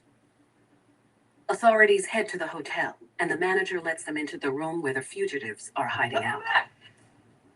And the police barge into the room and see Tommy and Heather in each other's arms. And they're both arrested under suspicion of murder. The pair is immediately booked into separate prisons in Indonesia until further evidence emerges. Bitch, y'all ain't never coming home. Days later, police get all the proof they need when they discover the text exchange between Heather and Tommy spells out premeditated murder. They used smiley faces, they used emojis back and forth. So it was as if they were having a regular conversation and not plotting the demise of another human being. In one text message, Heather reveals that she can't wait for her mother to die. Oh, she was pretty. Plead not guilty. A judge suspends their trials for 2 months. He trash. Baby. That spring, Heather gives birth to a baby girl who she names Stella. And Stella has become a point of controversy because Indonesian law allows for the mother of an incarcerated individual to raise a child. Yep. herself. The child, after the 2 years, has to be placed in the care of a family member if they're able to take on the care for the child. If not, the child ends up in the foster care system. U.S. authorities have no jurisdiction over Balinese law. Exactly. Heather stands trial separately in Bali, 9 months after Sheila's murder. Tommy is found guilty of first-degree murder, and Heather of assisting in first-degree murder. Showing mercy, a judge sentences Tommy to only 18 years in jail and gives Heather just 10. Okay. Recommended a relatively lenient sentence for Tommy because he's been polite. And Heather got a very light sentence because they viewed her as having been remorseful, which is completely contrary to the facts. Heather's life started in this beautiful, peaceful suburb where she was raised under pretty high middle class standards. Now her life has ended in a prison in Bali. Despite her skillful acting job in court, Heather has never offered an apology for her actions. Damn. I knew Sheila for 32 years. She was a close friend of mine. I mean, it was awful. This is a young woman who killed her mother to ultimately be with her man. It just goes to show that being young and impatient can have some dire consequences. It cost Heather her freedom, but more importantly, it Cost her mama her life. Now that's some crazy shit. Now cold part, she probably still gonna get the 30 million at 30. Because I don't think that has nothing to do with her inheritance. And if she's still getting the 5 million at 30, and he get out in 15, 16 years, she get out in 10. You feel me? Let's see what Dusty bitch up next. In Tennessee, prison nurse Jennifer Hyatt finally finds true love in a man behind bars. Bitch! I know y'all lying. Oh, I need to see this one. I'm glad I didn't cut it off. Long, violent criminal history, but there was something exciting in him. And Jennifer. Oh, shit. And when the system tries to keep them apart, she is willing to break all the rules to be with Bitch! George yells, "Shoot, shoot," and Jennifer begins firing. And for them to be together, she was going to do maybe kill for him. Oh! Not a white lady. After a difficult childhood on the streets of Chicago, Latasha Pulliam meets a man who fulfills her dark desires. It's an unfortunate union. It appeared that Latasha and Dwight were using each other for benefits. It was a case of torture and murder. She was willing to go the extra mile for him and do whatever she needed to do, even kill. There are hundreds of thousands of women in prison at Come on, let's get to this white lady that work at the prison. Yes. For my man. From an early age, West Jordan, Utah native Jennifer Forsythe dreamed about falling in love and having the perfect relationship until she saw her own parents' union crumble. Her parents divorced very early, and in many ways, she felt that perhaps it was her fault. We see this with many children. They blame themselves. It also causes self-esteem and self-worth issues. Those feelings continue into her teen years as she goes from one dead-end relationship to another, consistently mending a broken heart. Jennifer was drawn to men who would exert control. There were patterns of abuse, both physical abuse, sexual abuse, mixed in with bouts of substance abuse and alcohol abuse. Every relationship she had was set up for failure. As she hits her 20s, she finds comfort working as a nurse's aide at a local hospital. But the joy she feels from helping others isn't enough to fill the hole in her heart. Jennifer needed a man Oh shit, Jennifer. What the fuck Jennifer finna do? She did not feel that Bitch. Oh fuck. She gives marriage a shot, twice. But it isn't long before she finds herself in the singles club again. Jennifer was very naive and very easily manipulated. I think maybe she was lonely at that point in her life. So that winter, after visiting friends in Tennessee, the 31-year-old decides a change is in order. She pulls up stakes and makes the 1,500-mile move from West Jordan, Utah to Dyersburg, Tennessee, 3 hours west of Nashville. It's like a breath of fresh air. This change of scenery was a way for her to erase her very negative past and now have a better All right, well, let's see. especially when it came to being in a relationship with a man. Right away, Jennifer focuses on her career and soon gets her nursing license. Her first job is at the Northwest Correctional Complex in Tiptonville, Tennessee. Oh shit. But she's not worried. The Northwest Correctional Complex was a very low security type of prison. It's more about rehabilitation. This is not a scary place at all for Jennifer to work, but maybe even a very hopeful place. There, she enjoys administering medications and overseeing many of the inmates' health issues. It's the last place she expects to find love. Then, just 2 weeks into the job, Jennifer's heart almost skips a beat when 33-year-old inmate George Hyatt is assigned to clean up the clinic. Damn, George. George looking kind of good. Hey, George. Who was fit, who was charismatic. When she first saw George, their eyes Shit. locked across the room, and she knew that they were going to be together. So desperate for Oh, hell no. Bitch. They almost had me.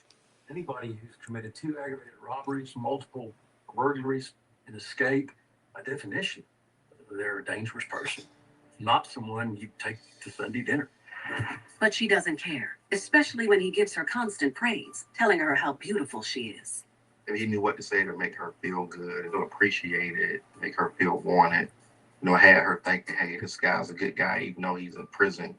When George and Jennifer met, they were actually able to feed into each other's needs. George was extremely lonely for female company, and she had had all of these negative experiences in love. Here finally was someone who was willing to shower her with attention.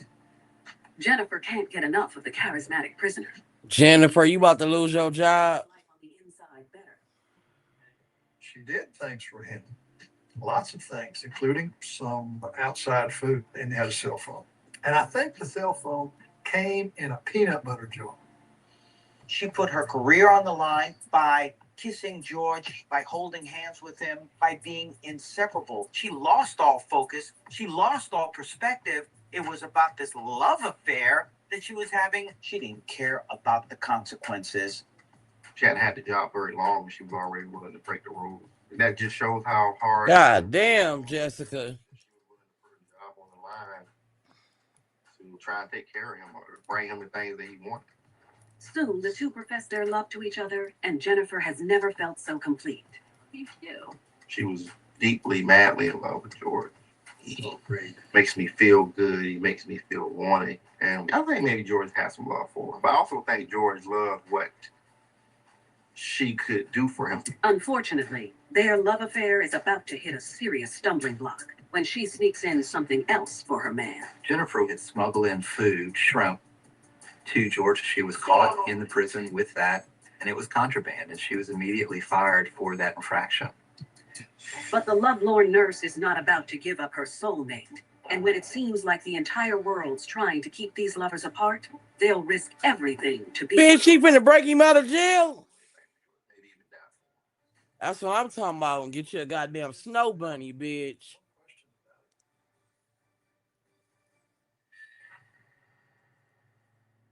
Bitch, she about to break this nigga. Where we dish up your secret weapon when hunting for fun.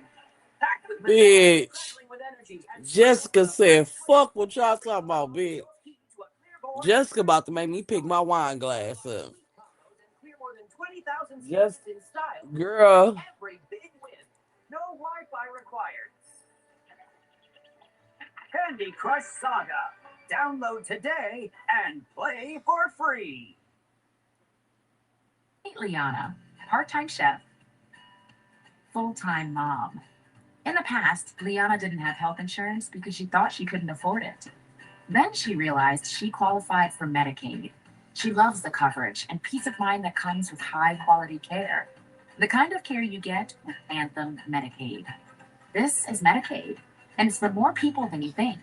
Maybe even you. See if you qualify. Go to chooseanthem.com.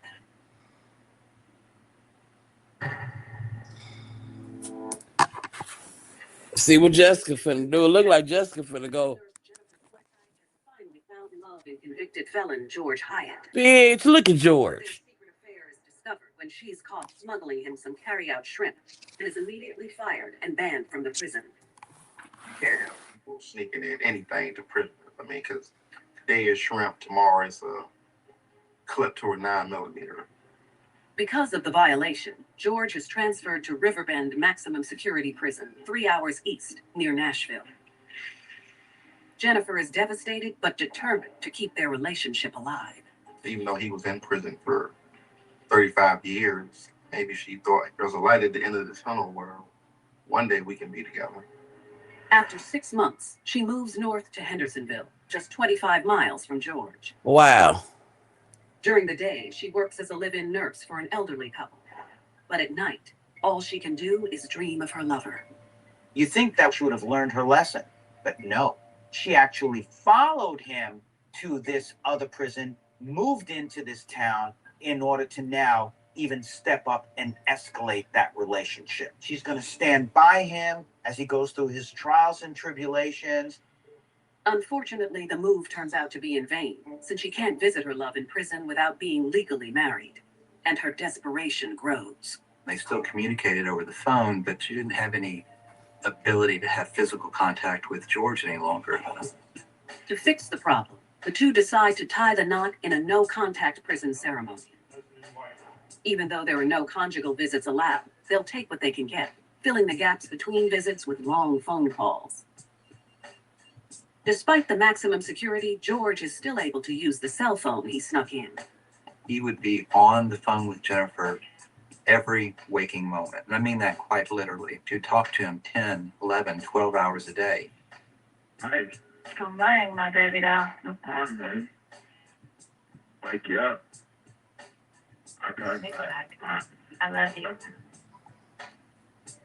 You call a nigga baby dog? Carrying on their love this way isn't enough for Jennifer, and she decides she can't wait 33 years to feel his touch.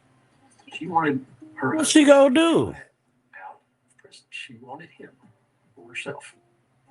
And with that, she knows there's only one way for the two to be together. She will help her man escape. Oh, shit. With George, she didn't give any thoughts to the consequences. She just wanted to be with George, and hey, in order for us to be together, I have to get him out of prison. George acts surprised, but it was something he was secretly hoping for from the start. Whether he loved Jennifer or not is irrelevant because George had been looking for the right dupe, the right person, the right victim to be able to break him out of jail. That's when he comes up with the perfect plan. In just a few weeks, he has a court hearing for an outstanding robbery charge at the Rowan County Courthouse in Kingston, 2 hours away. He knows it's an ideal place to flee. But I think George knew that it wouldn't be hard to escape from the Rowan County Courthouse because, I mean, he had been there plenty of time. He tells Jennifer that after the hearing, 2 guards will escort him from the courthouse back to the prison van across a large, open, and unsecured parking lot. It would be the perfect time for her to spring him from state custody. He knew that correction officers were vulnerable to an escape at that moment of getting into the van.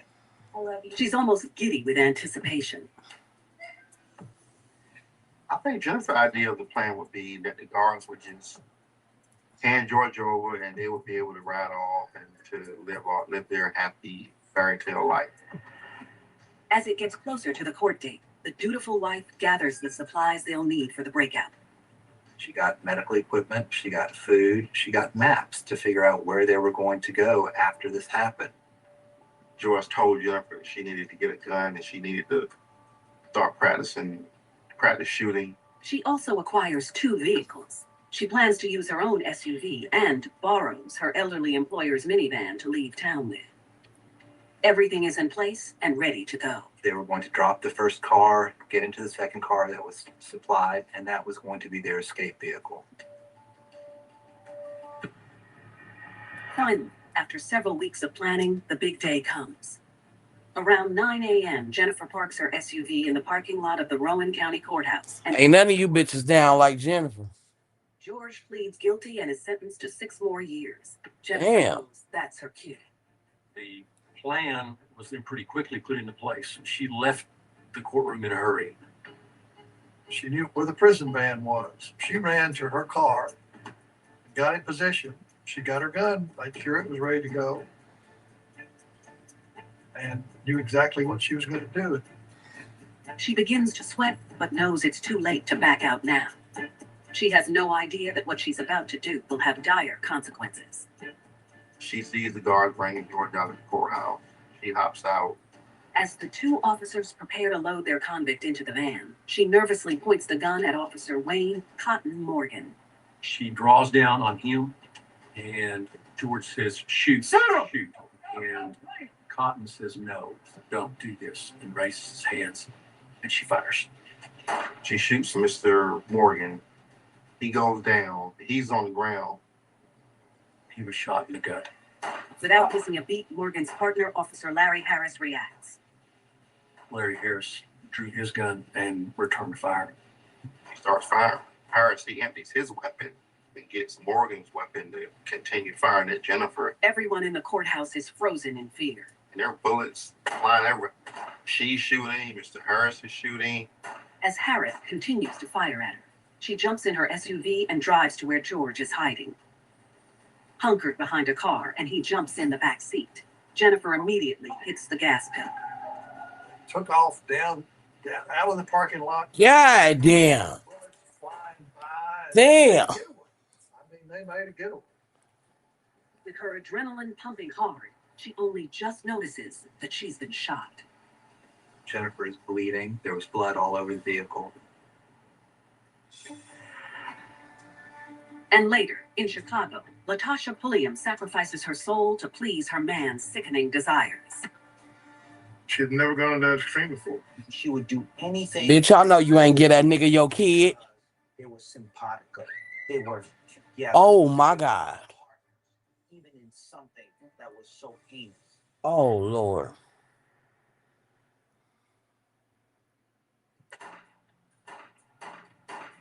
George Hyde has a history of using his charms to escape. This bitch ain't playing, y'all. She down for her nigga. Convictions for aggravated robbery involved a convenience store robbery and led to an escape from a patrol car. A woman allegedly helped him in that escape as well.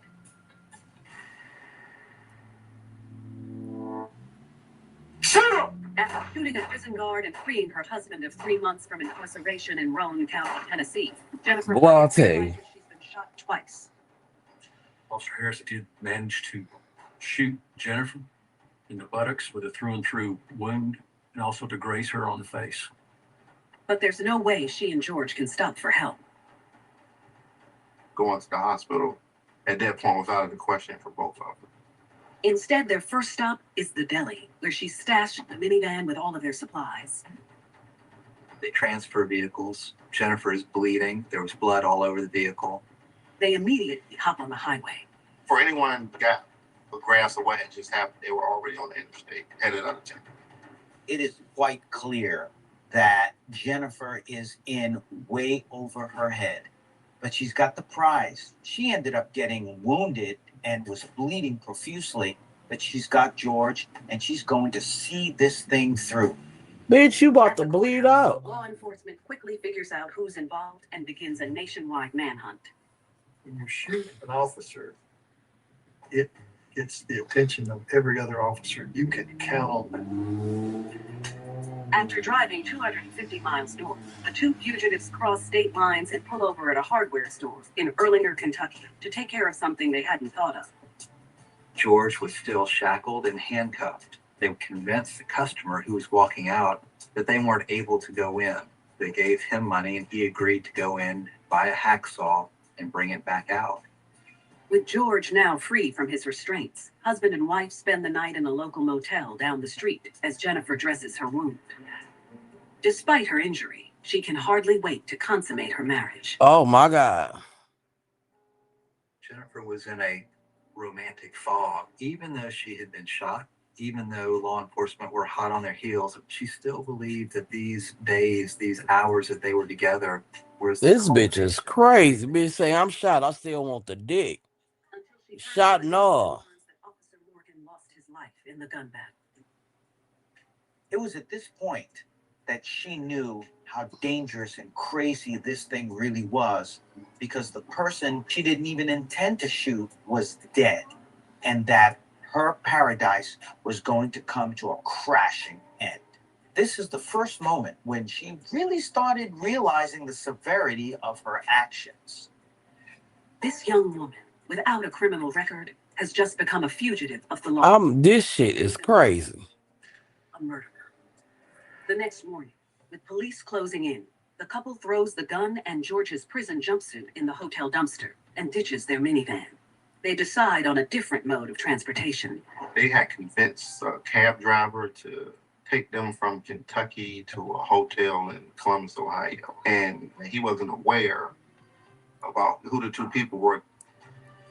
Now, 10 hours north of the courthouse, the couple settles in for the night. But their happiness will be short-lived. Everybody that do this shit can't never get more than 2 days. That I've been hearing about on the news. Clicks in his head, and then he contacts the authorities. The next morning, U.S. Marshals surround the Hyatt's hotel and make their presence known by calling their room and warning them to surrender. Surprisingly, the two give up without a fight. Can't help but believe that part of the reason is because of her injury. Jennifer is barely recognized. Look at Jennifer. Extradited back to Tennessee, they both risk going to trial for multiple charges, including first-degree murder. But Bitch. While awaiting her court date in a cold cell, she finds comfort reminiscing about the few days she was with her husband and writes about their adventures together. She was kind of referring to her and George as this modern-day Bonnie and Clyde. This was a woman who was in complete denial and was delusional. Like, girl, George never liked you, bitch. Huh? Focus all of her thoughts, all of her energy on George in those brief moments that they had together. She continued to describe those 2 or 3 days they had together as the best time of her life. This bitch risked it all. She risked it all. She risked it all. Oh, really? For 48 hours. That D was hitting like that, and you only got it after you. Oh, yeah. I'm totally You got the motherfucker out of prison. Was that the turn-off?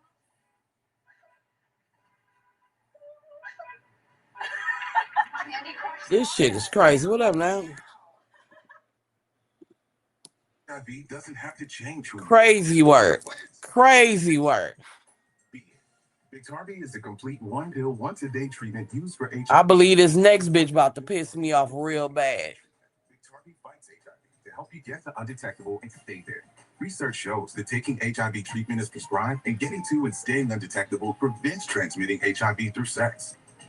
Whether you're 18 or 80, bacc is tried and tested with you in mind. Serious side effects can occur, including kidney problems and kidney failure. Rare, life-threatening side effects include absorbable lactic acid and liver problems. Don't take bacc if you take dofetilide or Bacc. Yeah, it's the same show.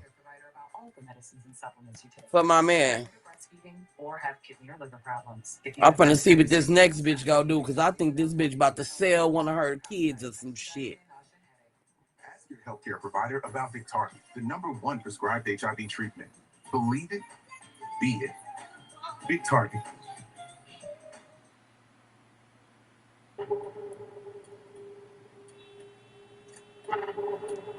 Daniel?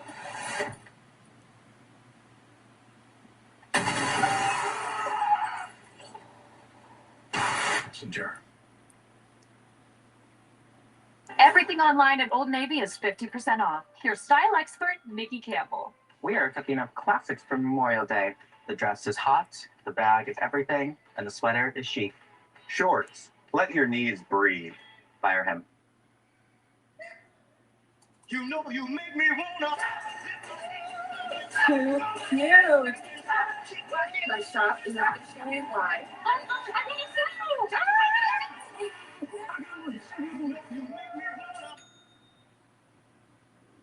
Let's go. See what the fuck this crazy bitch finna do. Cause I seen a little girl go into a room, see him tap that bed. I ain't like that shit.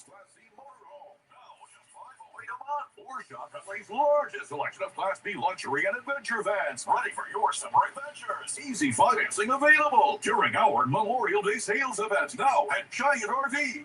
Nobody beats the Giant. Together as the best time of her life. After being separated from George for months, his hold on her finally weakens. Just before her trial, she files to end her 3-month marriage. I think it took a good year for her to begin to come around, to realize that George had duped her. And as much in love as she was with George Hyatt, she then flipped and despised him. A year later, Jennifer Hyatt pleads guilty to first-degree murder, attempted first-degree murder, and facilitation of an escape in exchange for testifying against her husband. She's sentenced to life in prison without the possibility of parole, and apologizes to Morgan's family for her actions. Girl. She pled guilty, and she did express some remorse for what she did. Don't nobody give a fuck. It's done. It's over with. Can't bring their family member back. George Hyatt also pleads guilty to first-degree murder, attempted first-degree murder, and felony escape. He receives life without parole. Jennifer is now living in the Tennessee prison for women in Nashville. She has the rest of her life to think about how love led her astray. There's no reason in the world she would have done all the things she did, have thrown away all the things she threw away if she didn't actually love George. The irony of all of this is that this romance started in jail, and now she's going to have to spend the rest of her life in jail. Boy. She was so in love with George and the excitement that that relationship brought that she was willing to sacrifice everything. He led her down the primrose path and ruined her life because she was a willing participant. Without George Hyatt, Jennifer Hyatt would never have committed this crime. Love drives people to do things that often get them in trouble.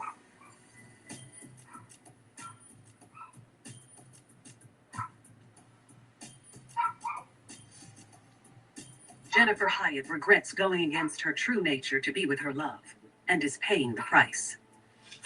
Latasha Pulliam finds herself involved with a man who puts her on a path of self-destruction. Now, what this crazy bitch finna do? Chicago has always had a reputation for being a rough part of town. Was what would be referred to as a low-income area. It was sort of on the decline, but we were exposed to, just violence, drug use, domestic violence, poverty. It's a less than desirable atmosphere for anyone to live in, but this is all young Latasha Pulliam has ever known. As she grows to adolescence, life for the misguided youth continues to go downhill. This young girl was subjected to a lot of neglect and abuse. She had been beaten and or raped. The false and dysfunctional love that she was taught was the only love that she knew. When she's 13 years old, Latasha is removed from her mother's house by child services and placed in group homes. But that doesn't stop her from venturing out on her own. She ran away from them. She would sleep in abandoned buildings to lay her head wherever she could. By the time she's 18 years old, she has had 2 children. God damn, she look rough. But she's not ready for motherhood, and a vicious cycle of abuse repeats itself. one of her, I think it was an infant daughter, was brought to the hospital with burns on her body. She had also been sexually abused. I would say the Wow. line would have been blurred with Latasha from her history of being abused for so many years. Most abused become abusers. Latasha loses custody of both of her children and never lays eyes on them again. With nothing left for her, she starts living on the streets. Lord have mercy. It seems life couldn't get any worse, but it's about to when she meets a man that pushes her to the edge. This was a crime that was just horrific to even imagine. Once they were together, she was willing to cross a line that she had never crossed before.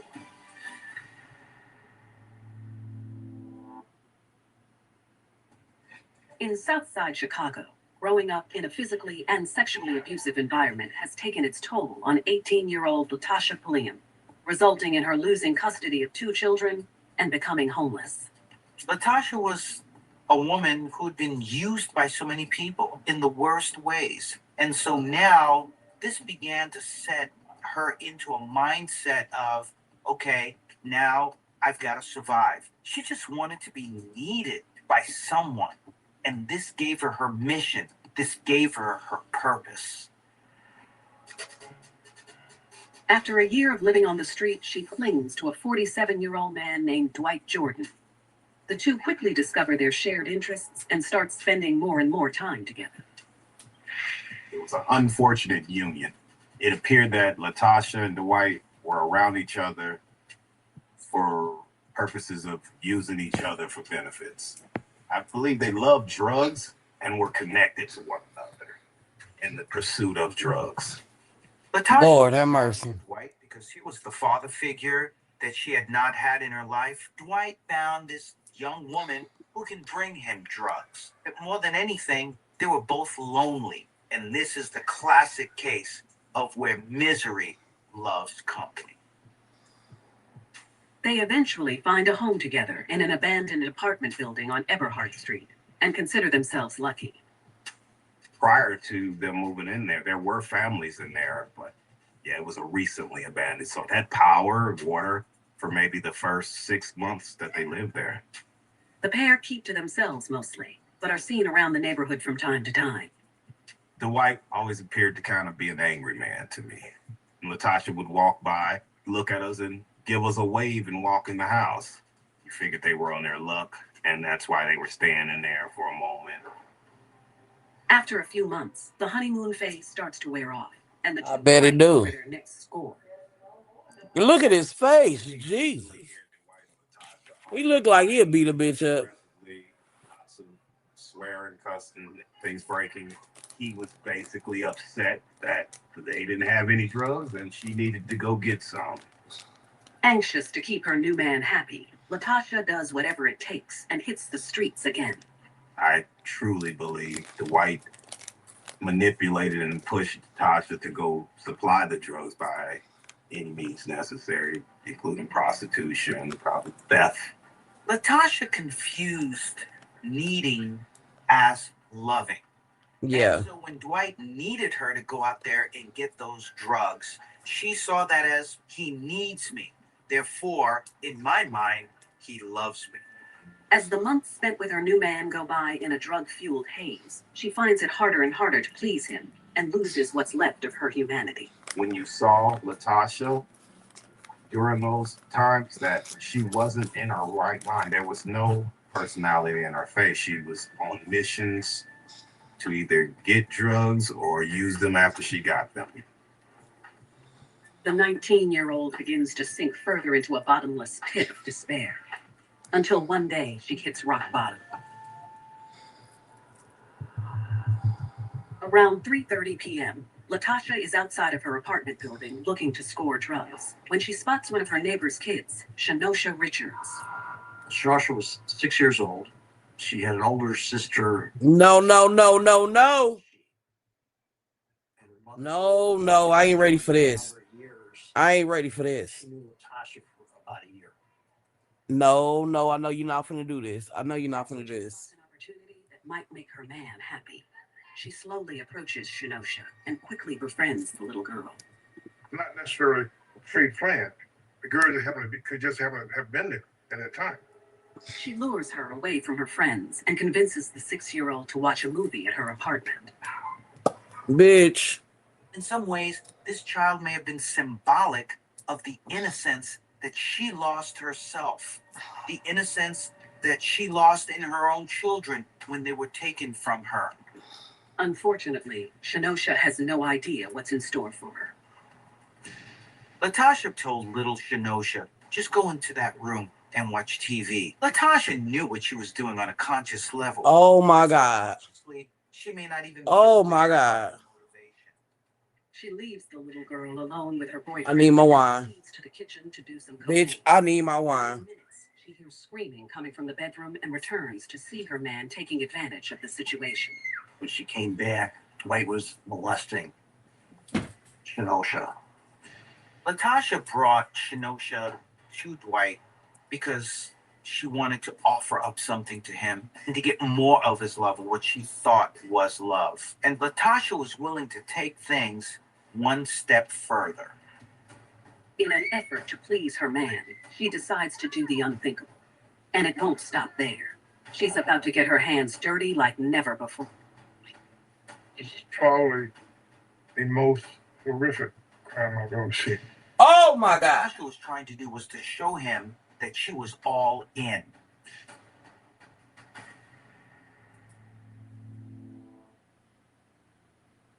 Fatima Iqbal Zubair, she cares about one thing, herself, and her actions prove it.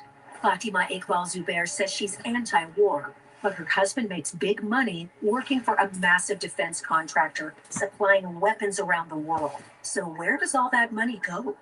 She and her husband spent $500,000 funding her previous campaigns, but didn't even pay their own property taxes and were 5 months delinquent. Wait, looking Y'all out for see this herself. bullshit? That's Fatima Iqbal Zubair. Girl. Another great hotel and another great deal. Yeah, same here. Girl. Paid just $285 a night on my favorite site. Did I miss something? You didn't check Trivago. I paid $170. You gotta check Trivago. Check what? Check Trivago to compare prices from multiple different sites. See? Saved over $100. Then you won't stink so bad when you lose. I never lose. I think you already did. Ooh. Check Trivago to compare prices and save up to 40%. Hotel? Trivago.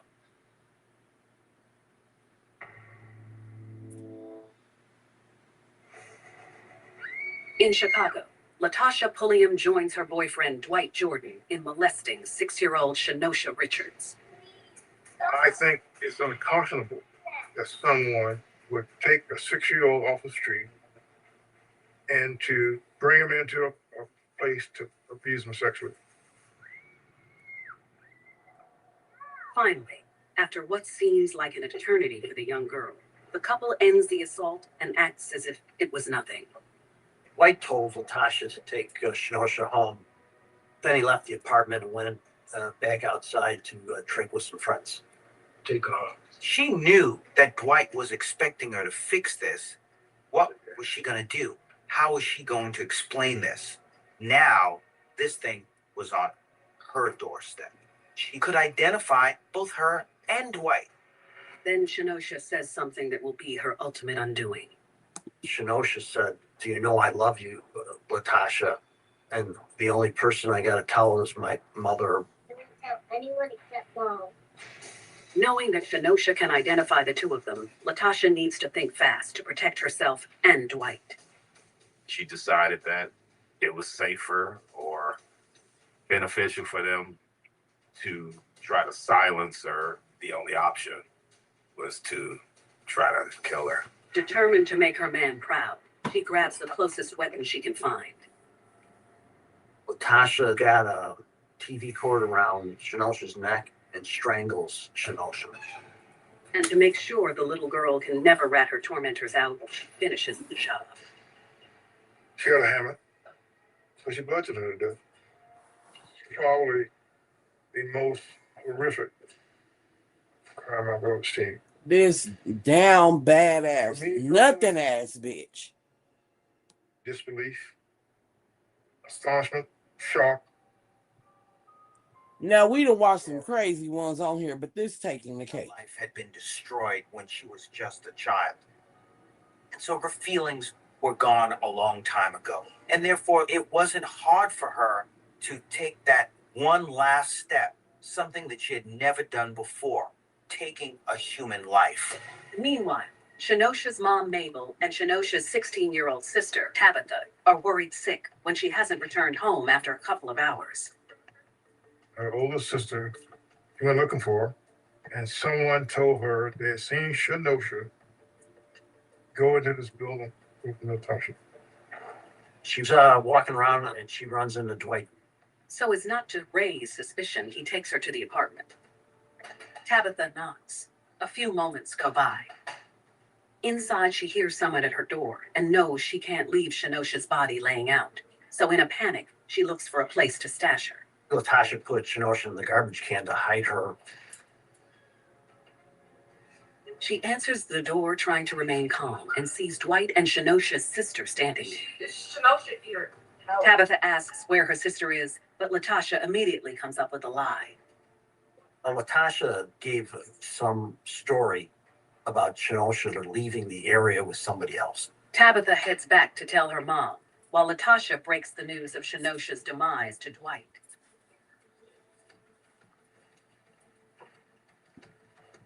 The two worry that they might get caught and scramble to get rid of any evidence, like Shenosha's clothes and shoes. I think Natasha panicked. Did not know what to do. Unaware of what's going on, some neighbors happen to be talking outside of her apartment when they see her open her upstairs bedroom window. Natasha looked out at us and then dropped a small pair of black shoes. I said, "What's she doing with some little shoes?" And I guess being too young, we were unable to know that there was something wrong right then. It was just the crazy people that live in that building. Meanwhile, Tabitha finds her mother down the street and tells her what happened. The two immediately head back to the couple's This bitch is crazy for this.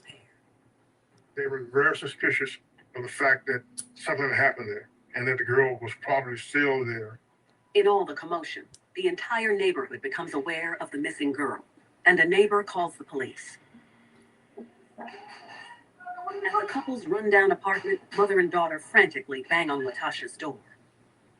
Her mother eventually forces her way into the apartment, starts looking for Shenosha.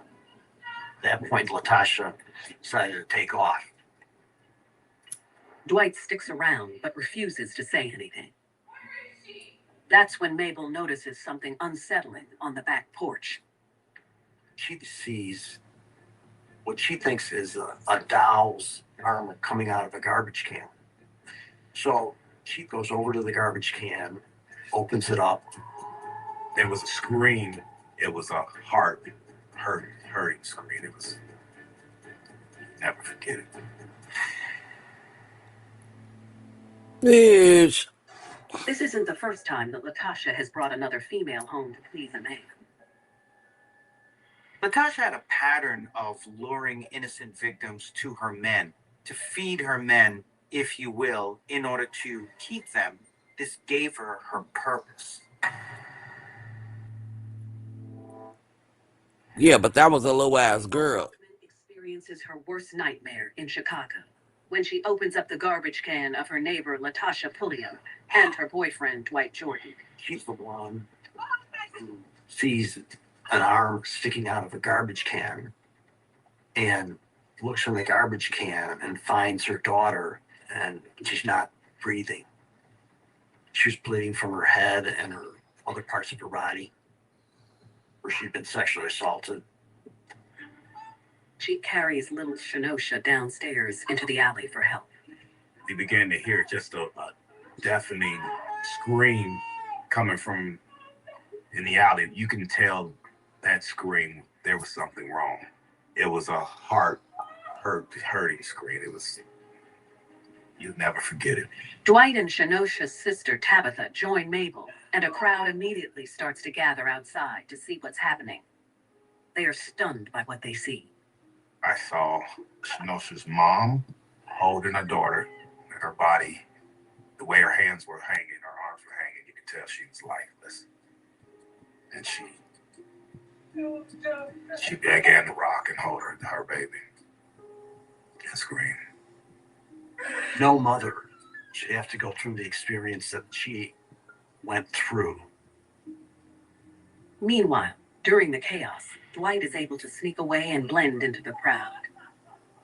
The police were there pretty quickly, and a police car took Shinosha to the hospital where they tried to revive her. Officers quickly talk to neighbors, and it isn't long before they get the names Latasha and Dwight, and a manhunt ensues. Everyone, including neighbors, are scouring the area for them. Latasha ran to another apartment in the same building complex, and when she heard the cops coming, she knew that she had to make a run for it. She was now in survival mode. Suddenly, some men hear glass breaking. They look down the alleyway and see Latasha trying to escape. She looks directly at us. There was no mistaking of who she was. And then she just turned around and she began to run. And that's when the chase began.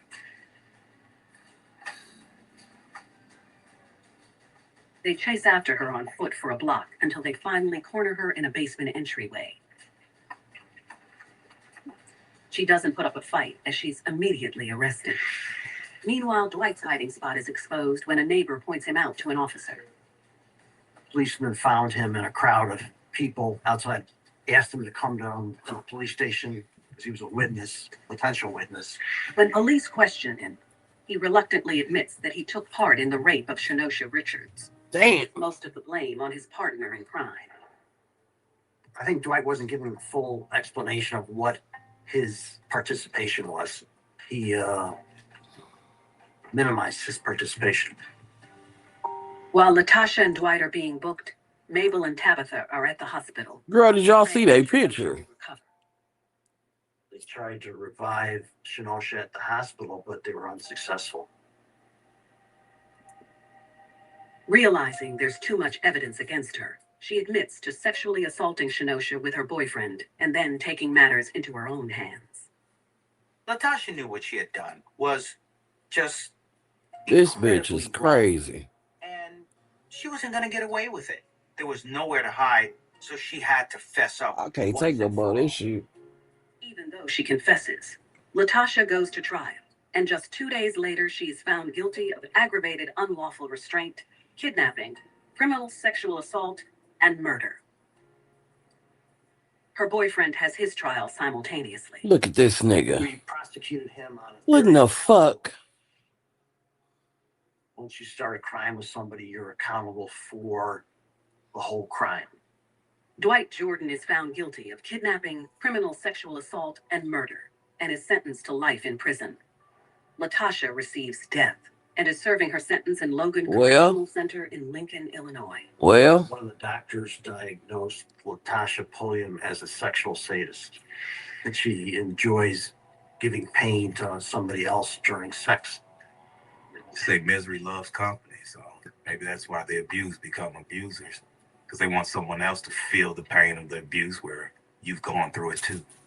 She had never killed anyone before, but now with Dwight in the picture, someone she wanted to protect, someone who she thought loved her, who she felt useful to, what happened, happened. She had been destroyed, and that at some point in her life, because there were no interventions given to her, she was going to destroy someone else.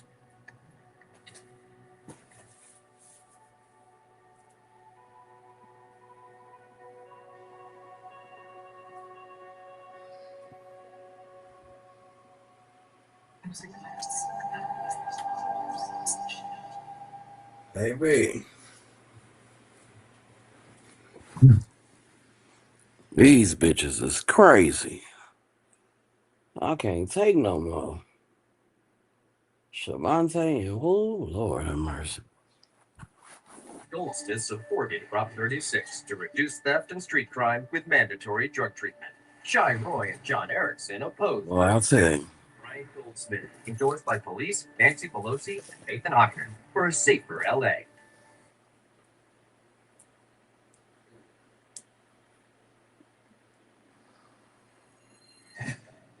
After a move to Nebraska, Chicago native Shavante Green is hoping for a fresh start. Shavante was looking for that person that would make her life complete. But things turn sour when she meets a man who brings her dark side into the light. Boy, Specifics are excruciating. all these niggas snorting cocaine. Night of horror. She had been so manipulated by Ronald that she was just willing to do whatever he wanted her to do. And in Cleveland, Ohio, Letitia Santos has finally found a man who makes her heart flutter. She was really happy. She was always smiling. They were just really the best of friends. But staying loyal is a tall order when he drives her to do the unthinkable. Letitia was afraid of Stefan. She feared for her life, and she was going to do anything to keep Stefan happy. Not Stefan. Think about him, she lost a lot. And now she has to pay the price. There are hundreds of thousands of women in prison at any given time in the U.S. These are the true stories of women who committed heinous crimes in the name of love. For my man. Hailing from the hardened inner city streets of Chicago, Illinois, Shavante Green is a tough nut to crack. Shavante grew up in a home with 4 siblings, 2 younger sisters, and 1 younger brother. She was a straight A student, very motivated, but she was just a little bit introverted. Although she's the oldest of her brood, Shavante's a loner by nature. Instead of going out on dates like her siblings, she spends her time locked away in her room. She didn't feel like she fit in with the family, that she wasn't like her sisters and brothers. So I think that was probably a difficult time for her. It only gets harder when at age 16, Shavante's single mom meets a man she falls in love with and uproots the family to go live with her new boyfriend 470 miles away in Omaha, Nebraska. It's hard enough being a teenager as it is, and coming from one state to another state would be difficult to get used to for her. Things are not as motivating for her. The grades start to plummet.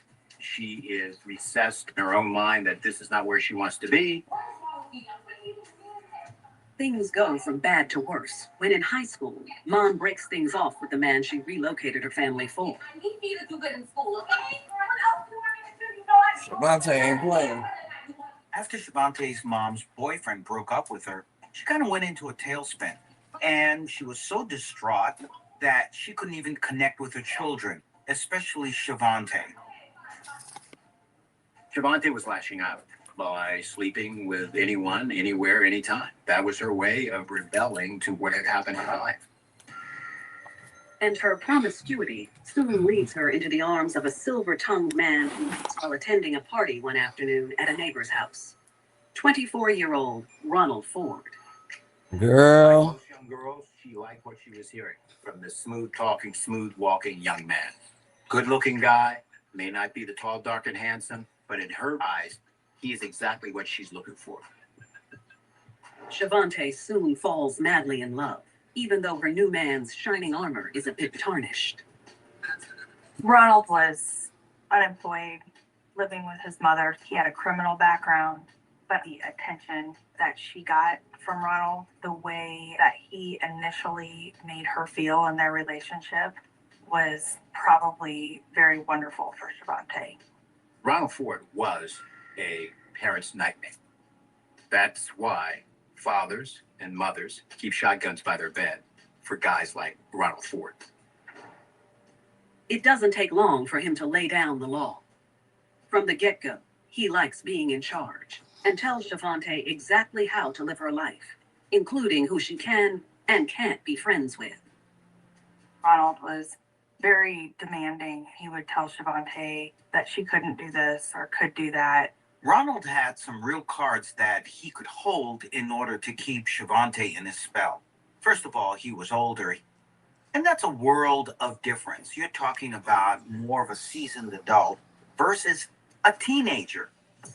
For the first time since moving to Nebraska, the 17-year-old is actually content. She was looking for Mr. Right, but quite often settled for all of the Mr. Wrongs. And now here was a guy, Ronald, who she believed really loved her back. And this was life-changing for her. As time passes, The couple becomes inseparable, and she continues to do anything he suggests, including the hard drugs that he's addicted to. Ronald was the crystal meth user, and he introduced that to Shavante, which changed her world. Shavante's family started noticing she would be doing things that weren't necessarily in her character. Shit, Shavante doing what the fuck she want to do. For the next year, Shavante lives in a drug-induced haze. The now 18-year-old somehow manages to graduate high school and moves in with her deadbeat boyfriend. The pair applies for Section 8, a government-assisted housing program. Section 8 housing is dependent upon the income and the ability for an individual to have a job. So they get subsidized housing. It allows a person to be able to establish their own domain. Meanwhile, Ronald finds unique ways to pay for their apartment and addiction. For as long as Shavante's been with her man, he's had an obsession with electronics. And stealing them to sell them is also his only source of income. Did a big thing for computers and laptops, anything that was of a value that he thought he could unload very quickly. So these were the items that Ron would sell to support both his habit and now the developing habit of Shavante. She did not have a job. She was not going to school, and it seemed as though she was okay with that lifestyle. In fact, the happy couple is content to spend their days sleeping and smoking meth. God damn. They just automatically, they just go straight to the hard drugs. Just smoking meth. Just fuck it. Shavante finds out just how far Ronald will go to fund their crippling drug habits. Desperate people do desperate things, and this turned into something unspeakable. Shavante would do anything to maintain this relationship.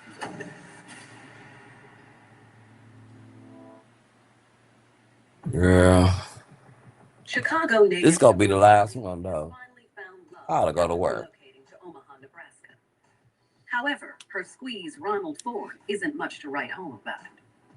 Doesn't have a job, doesn't even have the potential of getting drugged. He's addicted to crystal meth. He doesn't know how he's going to pay for it. He burglarizes, he steals to get his hands on things that he could easily sell. But Ronald's devious ways come with a price. For the next 5 years, he begins a string of arrests. He's in and out of prison for various offenses, ranging from cocaine possession to burglary to receiving stolen property. No matter how many times Ronald was incarcerated, no matter how many prison sentences that he had to serve, Shavante remained loyal to him, and he still had a place to go every time he got out. Before long, the couple is back to their old selves, looking for ways to pay for drugs. And that's when a desperate Ronald comes up with a plan to sell a stolen laptop he's been tinkering with. And then he went to a friend of his and asked this friend if he knew anyone that would want to buy this laptop. Everything. The friend, Keith Driver, agrees to pay $400 for the laptop. Keith provides Ron $20 in good faith that I'll be back with the additional monies. Leave this to me. You can go back home and I'll get in touch with you when I'll have your money. Ronald gives Keith a day to come up with the remaining $380. But when he doesn't hear a peep from the middleman, Ronald grows antsy, certain he's being stiffed. So he tells Shavante that he's going to go back to Keith's Oh house. shit. He's going to look for Keith. And much to her surprise, Ronald says she's going to help him get his money. Ronald was including her in one of his outings. She was being considered not just an assistant, but a partner. Under the cover of darkness, the couple drives 2 miles to Keith's home on the edge of town. Though they're met by someone they're not expecting, Keith's girlfriend, Jackie, who's home alone. Ronald explains that Keith owes him money for the computer, and he's not leaving until he gets it.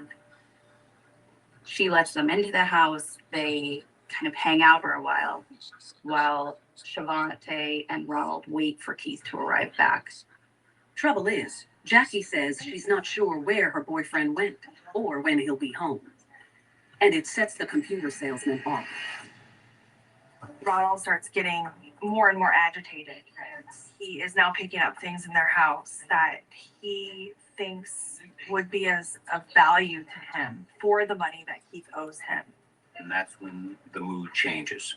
Jackie now becomes a little bit agitated, and she tends to tell Ron to stop touching things, leave my property alone.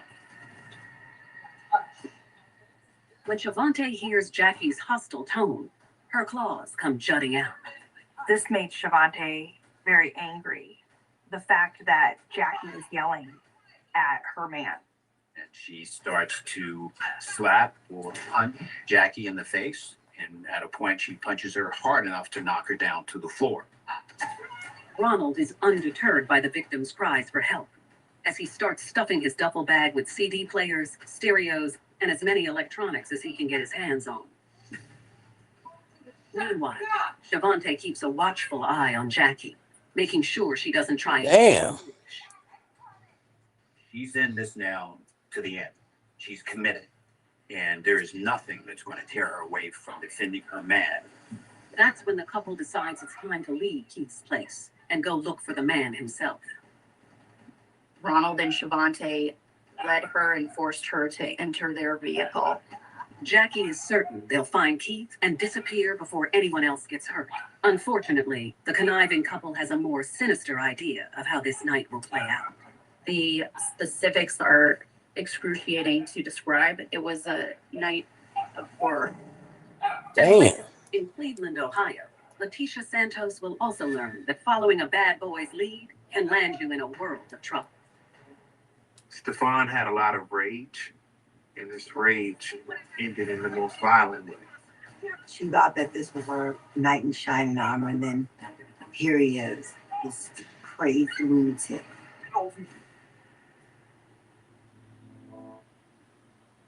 Even in the early stages of their relationship, when Well, I'll tell you. they were taking a break from each other, her lover proved he had a propensity for violence. Ronald showed up to Shavante's house one day, and Shavante was having sexual relations with another man. He became so angry at that time that he actually beat up this man bad enough where the man ended up in the intensive care unit.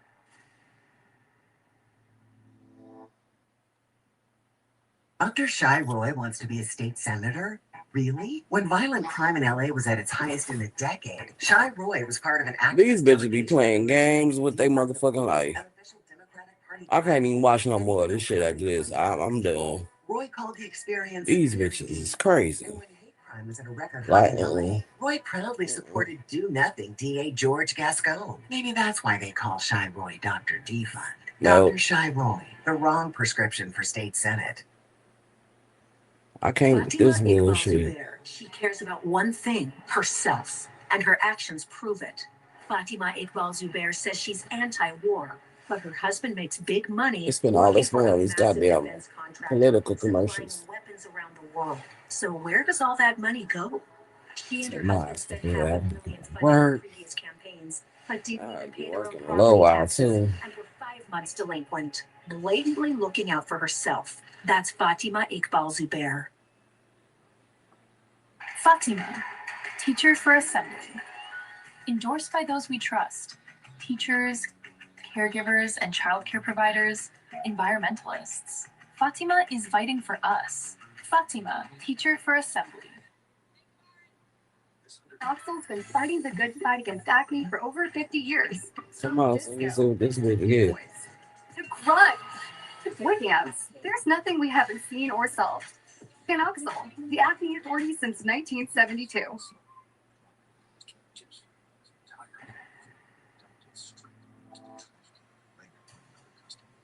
In Omaha, Nebraska, Shavante Green and her boyfriend, Ronald Ford, have kidnapped the girlfriend of Keith Driver, a man they think is stiffing them on payment for a computer.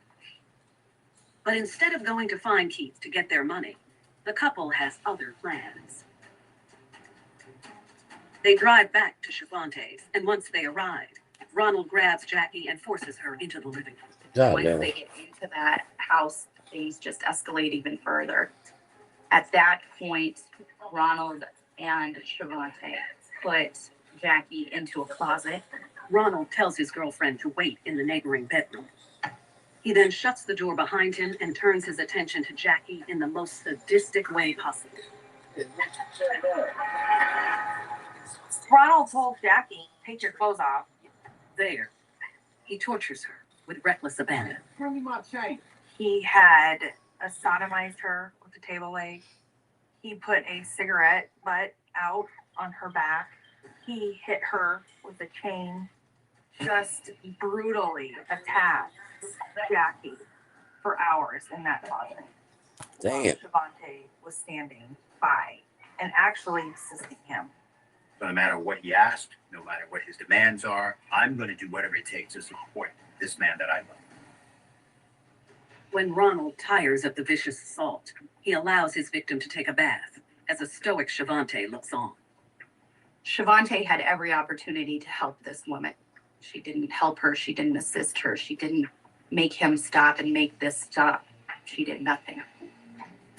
But Shavante will have to think fast when she finds out what's playing out across town.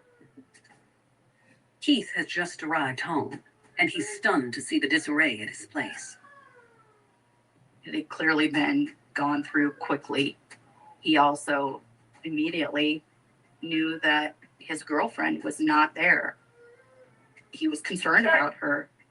Keith has a sinking feeling he knows who's to blame, given that he owes Ronald money. So he calls the police immediately. That is possibly over a computer deal that's gone wrong. Now this really gets interesting. Keith leads the police to the residence of Shavante in Tehran Fort. Realizing the jig is up, the lovebirds quickly come up with a story they hope officers will believe. They put her in Shavante's clothing. If the police asked her anything, Jackie was told that she needed to tell them that her boyfriend Keith beat her up. And these two people, Shavante and Ronald, saved her. It was a complete act of desperation by dressing up Jackie in Shavante's clothes. Knowing it's her only way of escape, Jackie agrees, and Shavante quickly shoves her out the door, slamming it shut behind her. Immediately, Jackie goes off script. After Jackie was allowed to leave, she obviously told her boyfriend, Keith, and also the police officers what happened when she was inside. As Jackie's rushed to the hospital, the door again creaks open and Shavante pokes her head out. Police push their way in and search the house, but can't find her fellow assailant.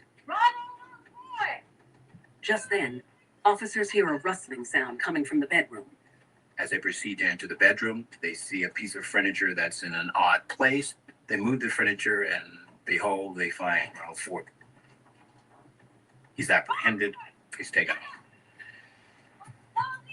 The pair is immediately cuffed and taken into custody. At the PD, they're questioned separately, and the strong bond they once had for each other starts to crumble. Ronald specifically was indicating that nothing he did was non-consensual.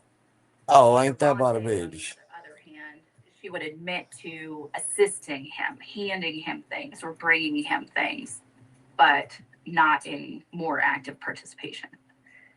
With the deck stacked against them, Shavante pleads guilty to kidnapping, tampering with physical evidence, and second-degree assault.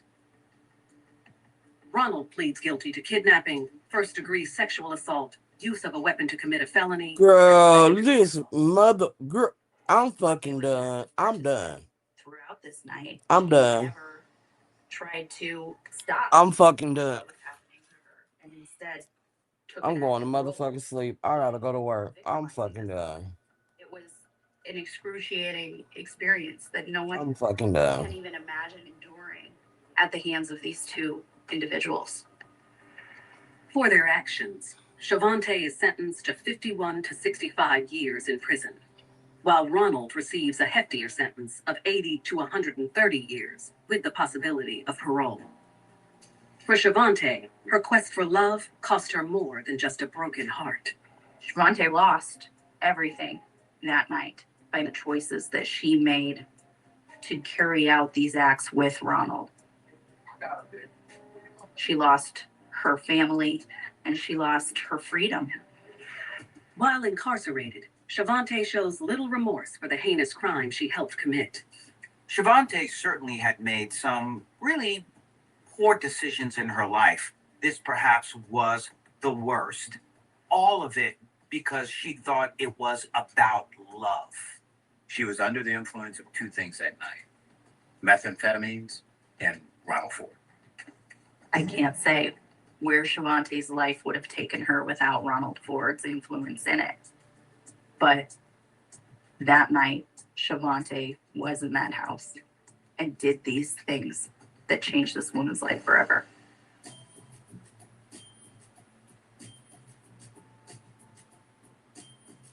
Oh wow. Shavante's dreams of having a man all to herself. They still talk. They still fucking talk in jail. I can't. And in Cleveland, Ohio. Nope, I can't do another bitch. Also driven to a life of crime by a man who stole. Nope, I gotta go to work, y'all. I love y'all. I'll be back tomorrow. I can't. I'm back for another episode. See, neat. All right, I'll do one more because of you. Motherfucker. Letitia was an only child. She lived with her mom, my auntie Sandra, and my uncle Manny, and they just spoiled her rotten. They were really good to her. The high school junior had always kept her nose in a textbook. But these days, she's gearing up for life after school with her first true love, Darby Fulcher. This was the man of her dreams. She was so infatuated with him. They were like the best of friends. Following graduation, the couple moves in together and over the years welcomes two beautiful children into the world. Though after 7 years of wedded bliss, the storybook romance begins a heartbreaking chapter. She found out that he was cheating on her, and it broke her heart. After the breakup, she lost her dad. She died of a heart attack. That right there was a big blow to Letitia. She lost two of the most important men in her life. To cope, Letitia hits the bottom, turning to drugs and alcohol to numb the pain. When you're rejected as a young woman, it can cause all sorts of emotional damage. All the ideas that you have as to what healthy love is all about is thrown out the window. And that's when the rest of her world crumbles.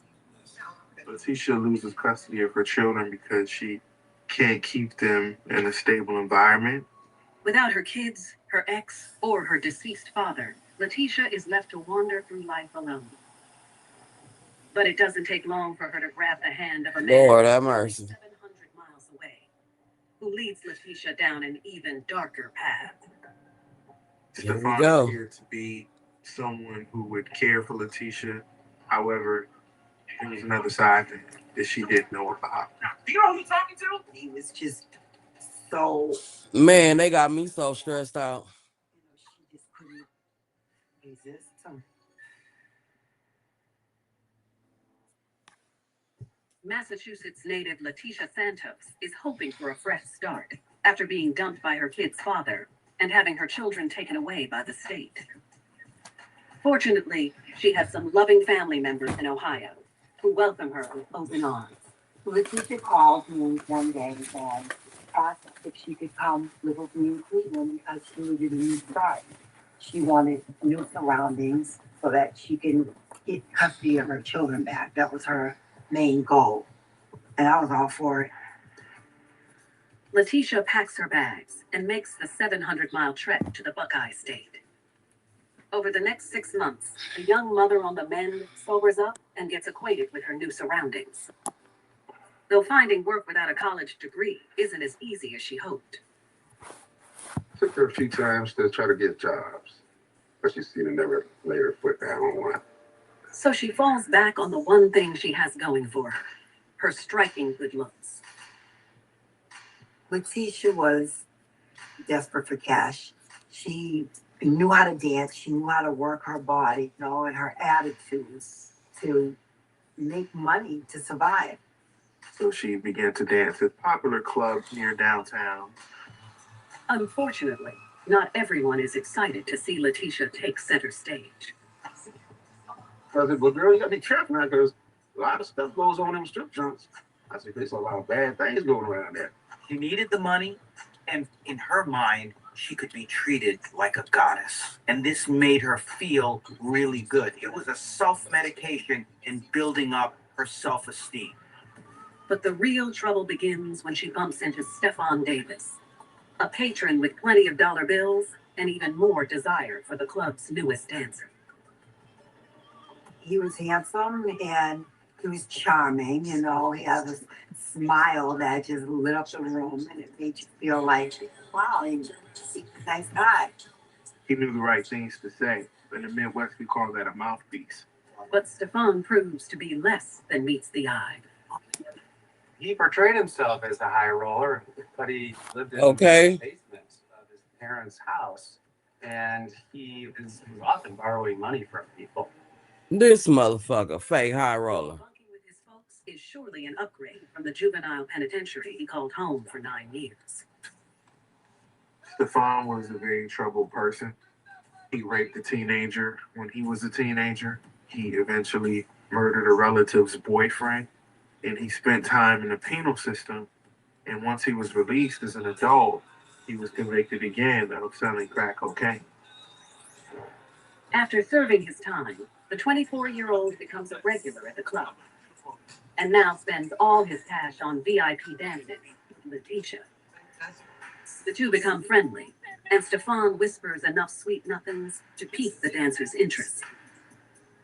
Letitia told me that she met a guy that she was really crazy about. I could hear it in her voice that he was the guy who was going to take care of her and help her get her on track. She had been treated badly. She had significant losses as far as male figures in her life, and she was broke. And here was an opportunity to do much, much better, at least in her own mind. But after just a few months of dating, his true colors emerge. You hear me? I said don't work. Not only is he hooked on drugs, Stefan doesn't like Letitia going anywhere without him or talking to other guys. And when she does, he makes her pay. No ass that far, knock you out. It went downhill so quickly. We started seeing bruises on Letitia. She would have black eyes or black and blue marks on her arms. One day, she came in. And I was like, what happened to you? Is this guy whooping on you? She was like, this, no, that was an accident. An accident. Ain't no accident. It's like somebody hit you in your face. Time and time again, Letitia returns to her man's controlling arms, though she struggles to deal with the continued abuse. The relationship was really stressful, so she got to a point where, you know, she just threw her hands up and went ahead and started using again, doing the drugs and alcohol. It's like falling off that wagon and finding the most convenient way to feel better. But at the end of the day, all you end up doing is exacerbating the problem, making it worse with that chemical addiction. And when she can't figure out where to get her next fix, Stefan decides to use Letitia's dependency to his advantage. It's Easter Sunday, and he has no plans of hunting for eggs. He'd rather go out partying. But Stefan's car is in the shop, and Letitia doesn't own a vehicle. So he buzzes an ex-girlfriend, Alyssa Wagner, to bum some wheels for the night. What do borrow your van have to do with people want to work? She worked a late shift. So it was worked out where Alyssa would go and pick him up, and then they would both drive to her work together, and then he could take the car and have it for as long as he wanted that evening. After dropping his ex off at work around 6:30, Stefan meets Letitia for a night on the town. The first thing that the two of them did was go and pick up a bottle of liquor and sit and drink it in the car. They went back multiple times to get just full bottles of liquor and drank it while they were driving around. Around 1 a.m., things take a chilling turn. Stefan is late to hit the brakes while approaching a red light and reveals an SUV driven by 31-year-old Angel Bradley Crockett, who was on her way to meet some friends.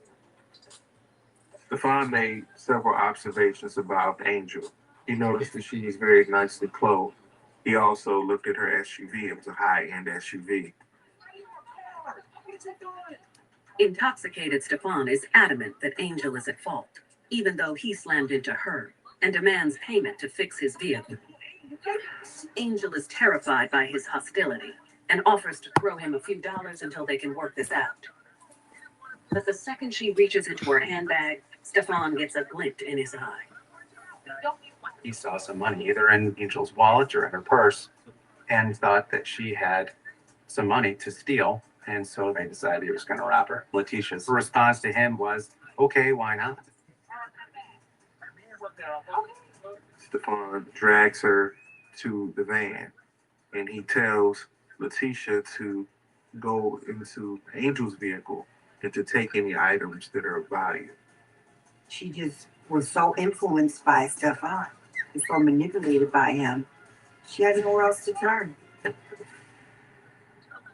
That bitch has somewhere to turn her ass around and run. Iqbal Zubair, she cares about one thing, herself, and her actions prove it. Fatima Iqbal Zubair says she's anti-war, but her husband makes big money working for a massive defense contractor. Tired of hearing them damn commercials. Somehow that bitch ain't had nowhere to turn. Yes, the fuck she did. That bitch could have turned the fuck around and took her motherfucking ass home. That's what she could have did. And took her motherfucking ass over there with this nigga robbing bitches and shit, doing all this extra shit because y'all want to be loved by a fucking man that bad. It's never that serious. Nigga just got you bitches throwing y'all life away, left and right. Left and right. Bitch just let a nigga kill her own mama in front of her with a goddamn fruit bowl. This bitch went outside and got a 6-year-old for her man. These hoes is crazy.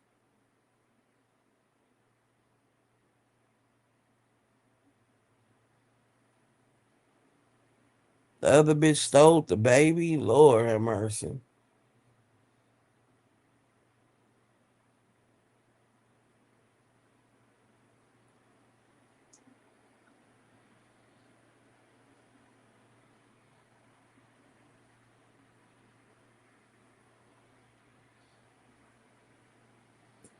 What I tell you? I'll tell you.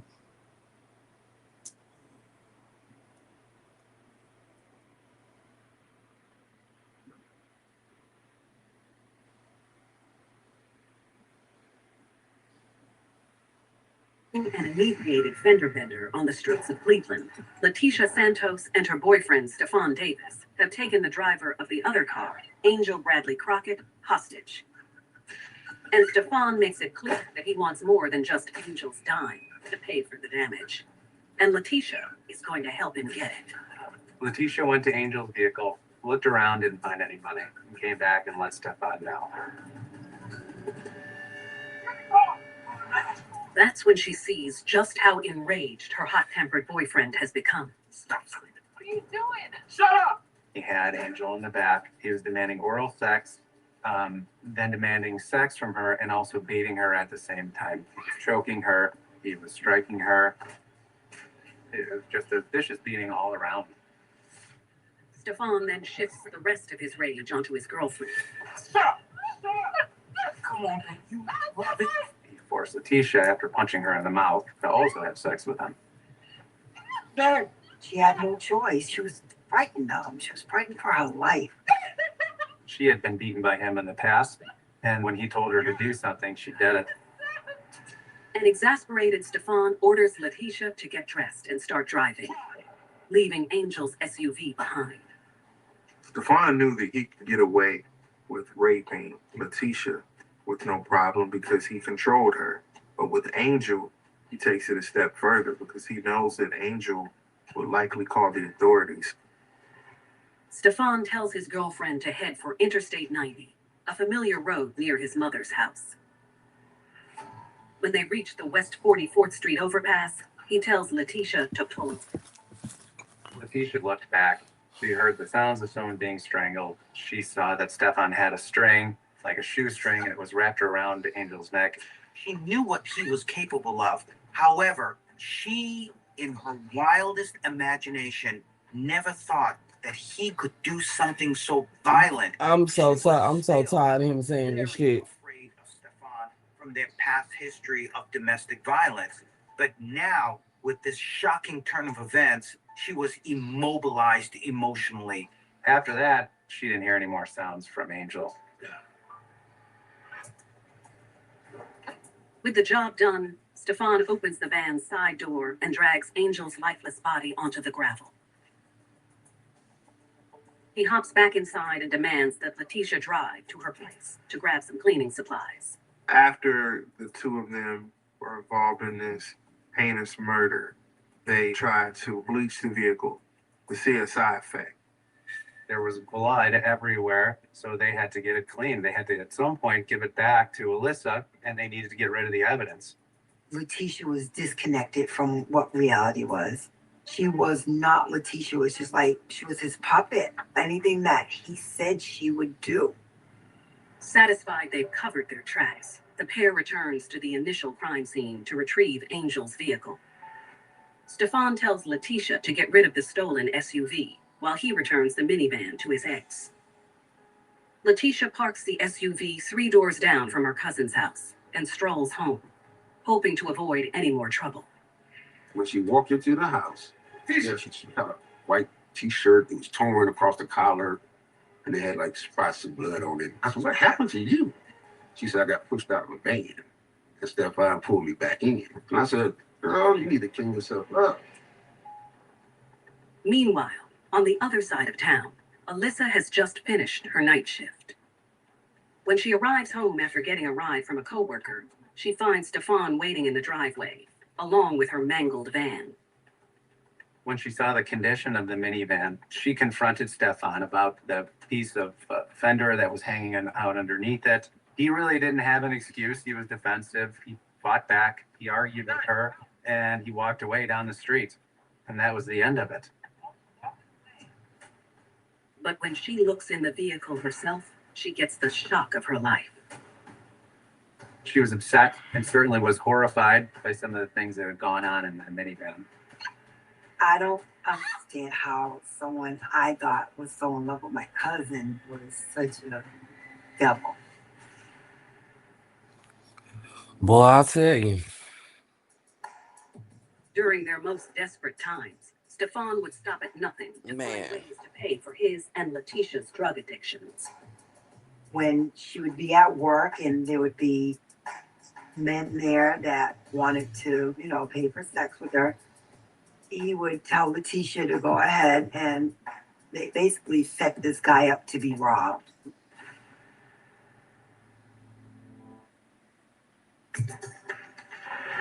As Letitia Santos hides out at her cousin's place following an unspeakable murder, her boyfriend Stefan Davis returns his ex-girlfriend's van, dented and dinged.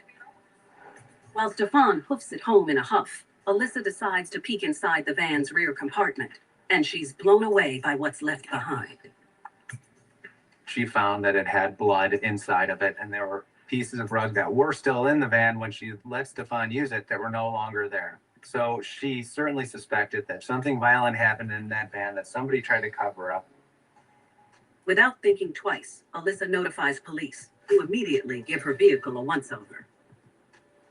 Meanwhile, detectives ask her for some additional information on the van's driver. So Alyssa decided that she was going to tell the police who was actually using her minivan that evening. Hoping for an explanation about the blood, detectives quickly uncover a list of Stefan's possible addresses, as well as his known acquaintances, including Letitia. But before detectives get a chance to track either of them down, a call comes in that blows the doors off their investigation. Around 4:30 a.m., the police respond to the call that there's something on the highway. The two officers who were dispatched to the scene discovered Angel's body on Interstate 90 in Cleveland. She was beaten badly. She had abrasions, road rash. She had strangulation marks. Damn. Police knew that this was a homicide. When I heard about it, it really shocked me. I was immediately looking at the both of them. I just had a feeling that they had something to do with that. As detectives scour the scene to find some kind of connection, Stefan is holed up at his mother's house on the far side of town, while Letitia's still laying low at her cousin's. The next morning, I tried to get her to tell me something, but she just wouldn't tell me anything. So I kept telling her over and over, well, you need to tell me something, because something happened with you all the way you looked last night. I ain't never seen you like that before. She's like, don't worry about it. Following her half-hearted explanation, Letitia disappears and heads over to a friend's house. But she has some explaining to do when another call comes in to dispatchers 3 days after Angel's murder. Police got a call that Angel's vehicle had been found. And when they went to the area, they noticed that the vehicle had been damaged. Given that the SUV is found on Charter Avenue, just a few doors down from the home where Letitia's staying, police are certain there's a connection. All of a sudden, all these cops pulled up in my yard, and they showed me this picture of Stefan. And they said, do you know this guy? And I said, oh, I know him. That's Stefan. Investigators say they want to speak with the couple regarding a possible murder. So Cedric tells police everything he knows about his housemate's main man and where to find him. However, he's not sure where Letitia is. Just then, Cedric overhears the news that Stefan has just been nabbed at his mama's house. I heard the radio say, we got him. We got him. I was shocked. Like, oh my God, this can't be real. The next day, Cedric gets a call from his house guest. Letitia called me and asked me to cover for her. Wanted me to say I was drinking with her Sunday all night. And I told her, I'm not covering for nothing. No one ever. Because there's some serious business here. Goddamn right. Immediately notifies police regarding his conversation with Letitia. However, he has no idea where she was calling from. So they immediately issue a warrant for her arrest. And 9 days later, Letitia turns herself into the local PD. It wasn't real to find out that it's my cousin that committed this crime, this murder. It was devastating. It tore me apart. Well, bitch, she did it. Police interview them separately. First up is Stefan. Okay, roommate got plenty sense, Nick. His statement was that he had nothing to do with it, and neither did Letitia. Neither did Letitia. But when detectives sit down with Letitia and present her with the evidence, she doesn't think twice about flipping on her man. It's Stefan. He's the one that did it. She certainly was pointing at Stefan Davis as the person who committed this murder. She was a classic victim of domestic violence. And this was her opportunity to come clean and to finally be free of Stefan, because deep down inside, she knew that they were a deadly combination and he was a person who was extremely dangerous. Just to know that she has to deal with this in her life as well, it hurts. It hurts. And I just wish things were different. Letitia exchanges her testimony for a lighter sentence. She pleads guilty to voluntary manslaughter, aggravated robbery, and abuse of a corpse, and is given 10 years in jail. When Stefan hears that his girl gave him up, he pleads guilty to aggravated murder and aggravated robbery. Stefan manages to avoid the death penalty and is sentenced to 40 years behind bars. Bitch got 40 years. Letitia frequently reaches out to friends and family, hoping they'll one day be able to forgive her for her heinous. Okay? Because they turn on them motherfuckers in 15 minutes. He was her worst nightmare. Letitia has to deal with the Show us a picture of him. She participated in a very brutal crime, and it doesn't matter if she wouldn't have done this if she had never have met Stefan. We all have choices in life, and Letitia made the wrong choice that night. Because of her choice to be with this man, it cost Letitia her life, a relationship with her children. It cost her a future because she decided to be with this monster. It cost her everything.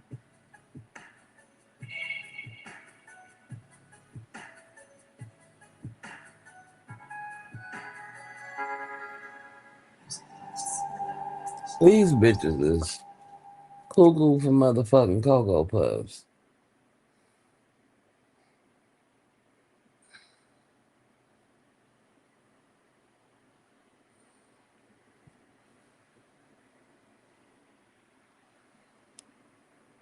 Going to be late for school. I'm not going.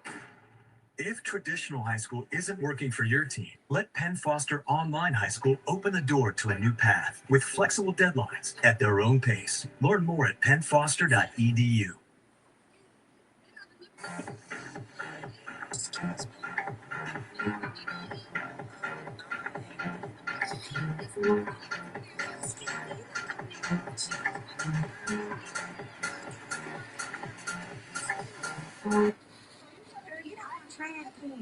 It's in the trash can. You just supposed to eat it.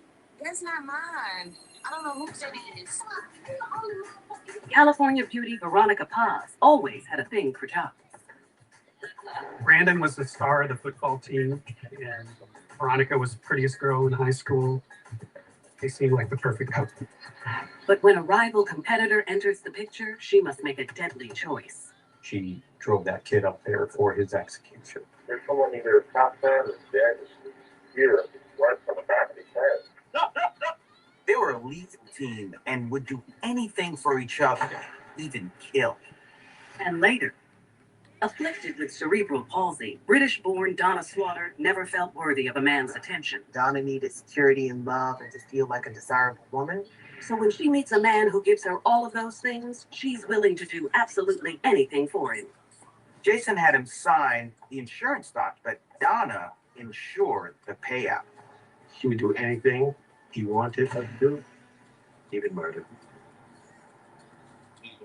There are hundreds of thousands of women in prison at any given time in the U.S. These are the true stories of women who committed heinous crimes in the name of love. Bitch, we already know. This ain't in the name of love, though. This can't be. Born beautiful, Veronica Paz grows up pampered in sunny Orange County, California. And All the stories that been about LA, y'all realize all the girls that stories been from LA, they been the rich bitches. The same treatment. And ain't never been no bitches from the hood yet. although the lovely Latina is not one to rest on her laurels, she excels in academics as well, even rising to the top of her class. Veronica was a very good student. She'd be named Citizen of the Month, and teachers all had great things to say about her. By the time she's 17, the girl with beauty and brains is admired by everyone around her, especially the boys. They can tell she's something special. Veronica was Exactly. very popular, and she seemed to really like the attention. She knows she could have the pick of the guys, but one stands out among the rest, the star running back Brandon Perry. He's a year behind Veronica, but just as popular as the senior. Okay. Brandon was considered a very good athlete, especially in football, had received some attention from colleges. He was sort of like Veronica's opposite gender equivalent. He was popular, he was attractive, and he was admired by everyone in the school. Even though Veronica still enjoys flirting with other boys, she and Brandon quickly become an item. Though after a year, the allure of dating a high school star suddenly loses its appeal when she graduates and starts working in the real world. She was a checker at a supermarket, and she was a teacher's aide. Veronica had a couple jobs to help the family financially. While she juggles between Brandon and her work responsibilities, her boyfriend's grades start to plummet, hurting his chances at stardom. He just seemed to kind of lose interest in school, and then his senior year, he was ineligible for sports, even though he was the star of the football team. Because he fucking up. And now he really wasn't doing anything. He fucking up. Veronica's not pleased with Brandon's lack of ambition, and for the next few years, the two struggle with the typical ups and downs of young love. He was at home playing. Exactly, Brandon, yep. And oftentimes calling Veronica to see what she was doing. When we're looking at adolescent relationships, sometimes they can be very intense. You didn't tell me you were going to work today? Yeah, I told you I was picking up a shift. Veronica did seem to have a genuine love for Brandon, but she was young, and so she wanted to see what else was out there. 3 years Oh, after Brandon gonna be a bum. still holding on tight to their love when Veronica lays eyes on 17-year-old Diego Gonzalez Sanchez, the new What the bacc driver fuck? job. Diego was living with his family, going to a local high Fuck school. she doing looking at somebody 17? Captain of the wrestling team. She can't help but notice his good looks and natural prowess. Girl. Diego was a star athlete, just like Brandon. And Veronica saw her opportunity to go back to What up, Diego? We know you finna be unalive. She told herself, I really want this guy. And Diego. We know you finna be unalive. Diego was very interested in pursuing Veronica and hooking up with her, like any 17-year-old boy would be if he's being flirted with a 21-year-old woman. But Veronica's actions are about to provoke a vicious war, one that will destroy multiple lives and end with a brutal murder. Oh shit. To take care of their problem. Those two together for a deadly mix.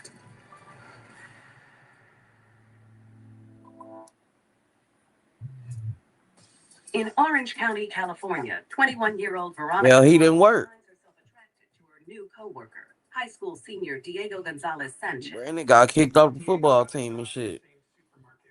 Diego worked at the grocery store with him. She was a clerk. Veronica doesn't care that he's only 17 or that she's on again with her 20-year-old boyfriend, Brandon Perry. She uses all of her best moves to play the younger Diego. She was very flirtatious. Yep, she a fucking predator. And she knew that she could get him. A couple of weeks later, her charms do the trick, and the two drive to a secluded spot together after work. They soon find themselves steaming up the back seat. They started to have mad, passionate sex with one another.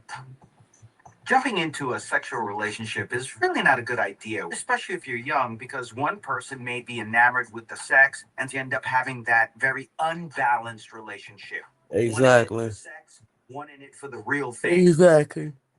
After that, the couple's road trips become routine, but they're careful to keep their affair on the down low. Veronica was still dating Brandon, and she really still cared for Brandon, but Diego just had more to offer.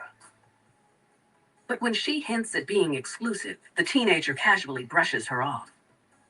From Diego's standpoint, this was a sexual thing, so he wasn't looking at Exactly, bitch. He don't want to wife you. This is new territory for Veronica because she's never been turned down before. And so she perhaps now wants the thing that she can't have. So now she tried much, much harder to get Diego. As discreet as they try to be, it doesn't take long for word to get back to her boyfriend that Veronica's seeing someone on the side. Brandon immediately confronts her about Diego, but she flat out denies the relationship, and he believes her. She said, "Oh, him, I don't, that boy's always bugging me. He's always chasing me. I don't like him. I don't want anything to do with him." Brandon vows that if he ever runs into Diego on the street, he will make him pay for trying to put the moves on his girl. Here, Veronica is rejected by Diego, but she's got a go-to guy, which is Brandon. And now Brandon is showing all of this jealousy. So now in her mind, he's showing me the attention that I can't get from Diego. But I still want Diego too.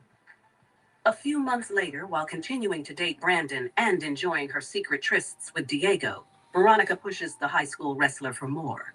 When he refuses a second time, her blood begins to boil. Not only was she humiliated by this young guy, but it made her really, really angry because she realized that she was just being used for her body. That summer, Veronica's two worlds collide when Boy, she I and tell you. Diego find themselves at the same party. Well, what else she thought she was gonna be getting used for? When he sees his girl, Like, girl, he's 17. he becomes enraged. He wanted to defend his girl's honor. Exactly. Obviously, there was a confrontation between Diego and Brandon. Veronica silently watches as the two men in her life face off and something clicks. What's up, man? What's up? In her mind, Veronica really saw Brandon as being her knight in shining armor, rescuing her from the guy who rejected her. Oh wow. The star wrestler isn't backing down to the football has-been. Which pushed Brandon's buttons even more, and there seemed to be some type of a macho standoff between those two. They got really ugly, and then all of a sudden, one of Diego's friends pulled out a gun. You good? Oh, what's up now? Okay. Not wanting to take any chances, Brandon yields. That's how it is. He grabs Veronica and the two take off. Fueled by rage and disgrace, the high school sweethearts decide Diego's days are numbered. Veronica, as well as Brandon, were completely humiliated by Diego. They decided together they're going to get rid of this problem. Brandon now feels like, wait a minute, you dissed me in front of my woman, I'm going to get revenge. Veronica is thinking, wait a minute, you dissed both of us? Well, I want revenge. Bitch, they finna go get Diego. So the young couple comes up with a flawless plan to kill the teenage jock. A few weeks later, Brandon gets a gun, but tells Veronica that she needs to buy the ammunition since he's still a few months shy of 21. She does. Now all they need to do is figure out a way to get Diego alone without raising suspicion. The stage was always set for it to happen. It just went to when's it going to happen? 1 month later, around 11 p.m., the opportunity presents itself when Veronica gets a call from the man of the hour, suggesting they go for one of their usual rides. Bad timing for Diego to have called her because Brandon was there. So the fuck was. Okay, that's it. Arrange to meet him, and we'll take care of him. She's going to do whatever Brandon asks her because she realizes Well, I'll tell you. she wants revenge against Diego, and she's going to help him in Exactly. Diego should have never called this bitch back. She'll come get him and heads out to set the plan in motion. Diego tells his family he's going to meet Veronica. Leaves the house. Veronica picks him up near his residence. The teenager is clueless as to the horror that awaits him. As Veronica drives to a secluded spot, she knows she can easily back out of the plan, but instead she never gives her lover a heads up. She could have told Brandon I couldn't find him. He never made it to the corner where I told him to meet me. Exactly. When they part, she lures Diego into the back seat where the two start kissing. It's so hot and heavy that he doesn't hear a car pull up. Veronica and Diego were really making out. And then all of a sudden, there was a tap at the window. And later, in Georgia, Donna Slaughter will sacrifice everything so she can hold on to the only love she's. Lord, I'm not another white lady with a black man. She was willing to do anything for him. The last one broke her nigga out of jail. Lord have mercy. I said I wasn't finna watch no more of this shit. Giving this shit to 9:30. That's it. Preparing herself for a little action before Diego's demise. Maybe she wasn't really through with Diego as yet, or maybe she just thought that Brandon wasn't going to go through with the murder. So she wanted to make sure that she could have a good time just in case.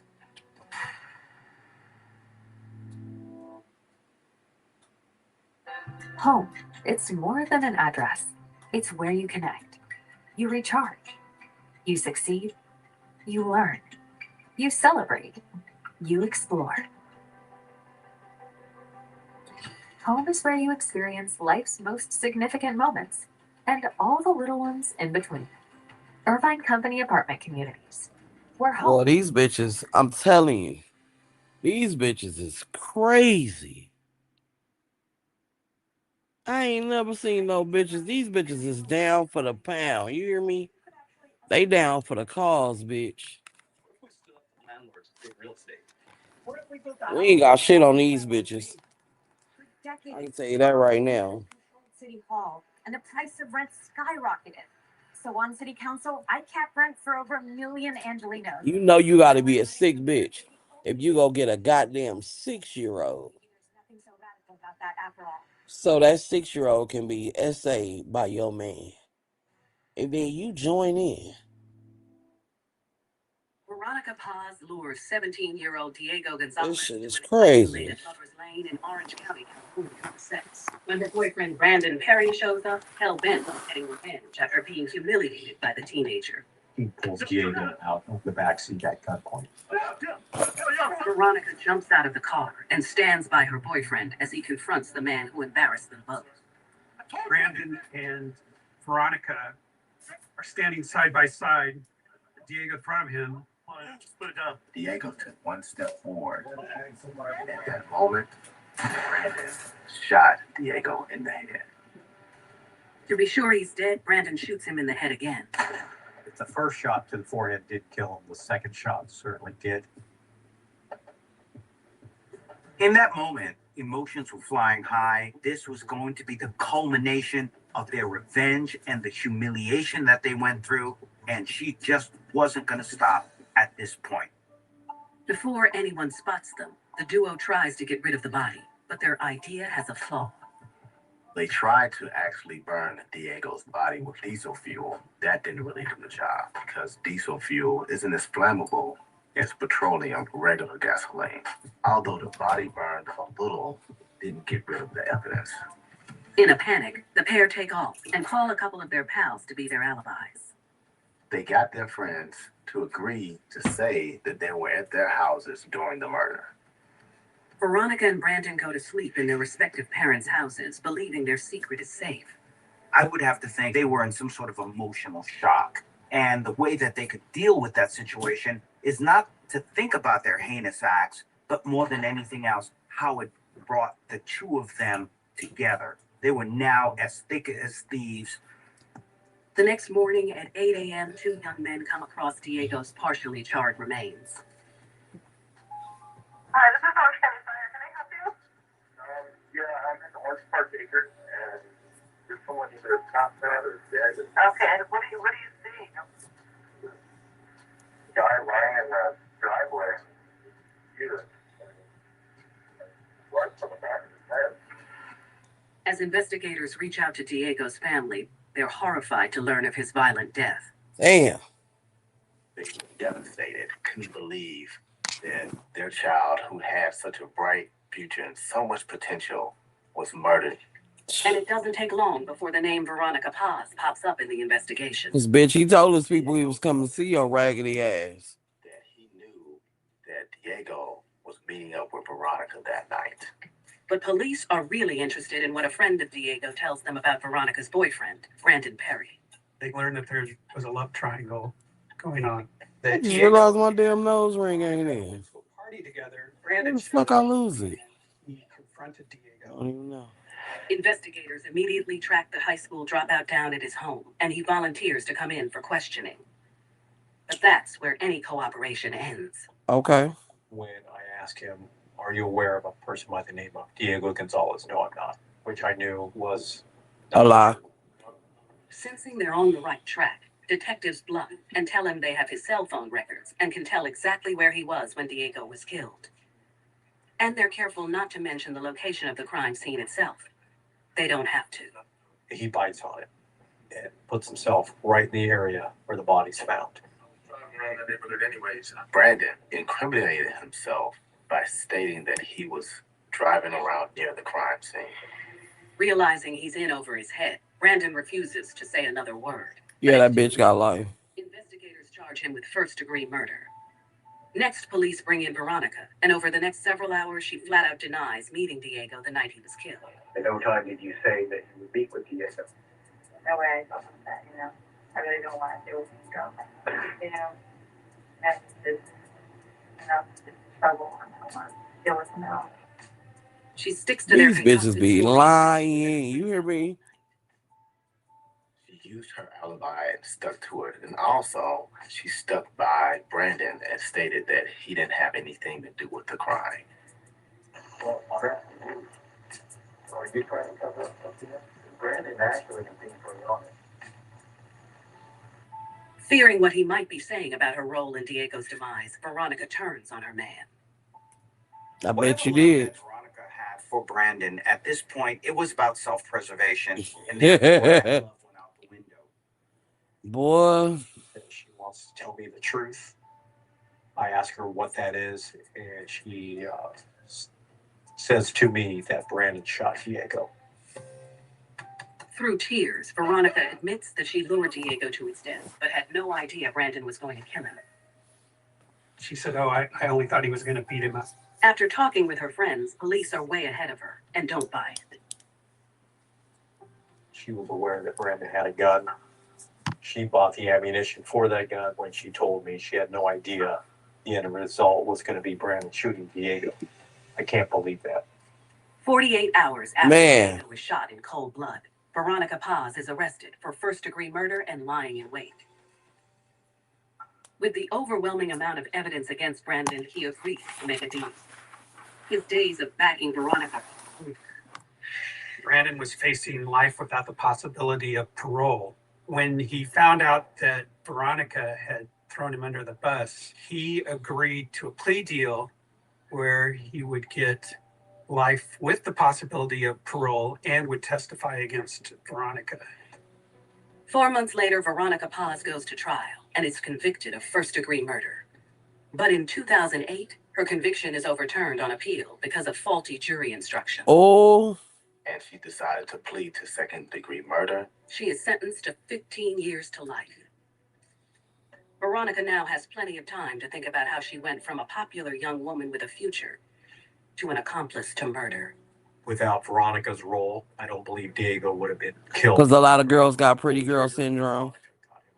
They know they cute, but nobody built their self-esteem up. So they fall for anything. When Veronica was humiliated by Diego, she didn't realize really the intensity of the hate she started feeling for him.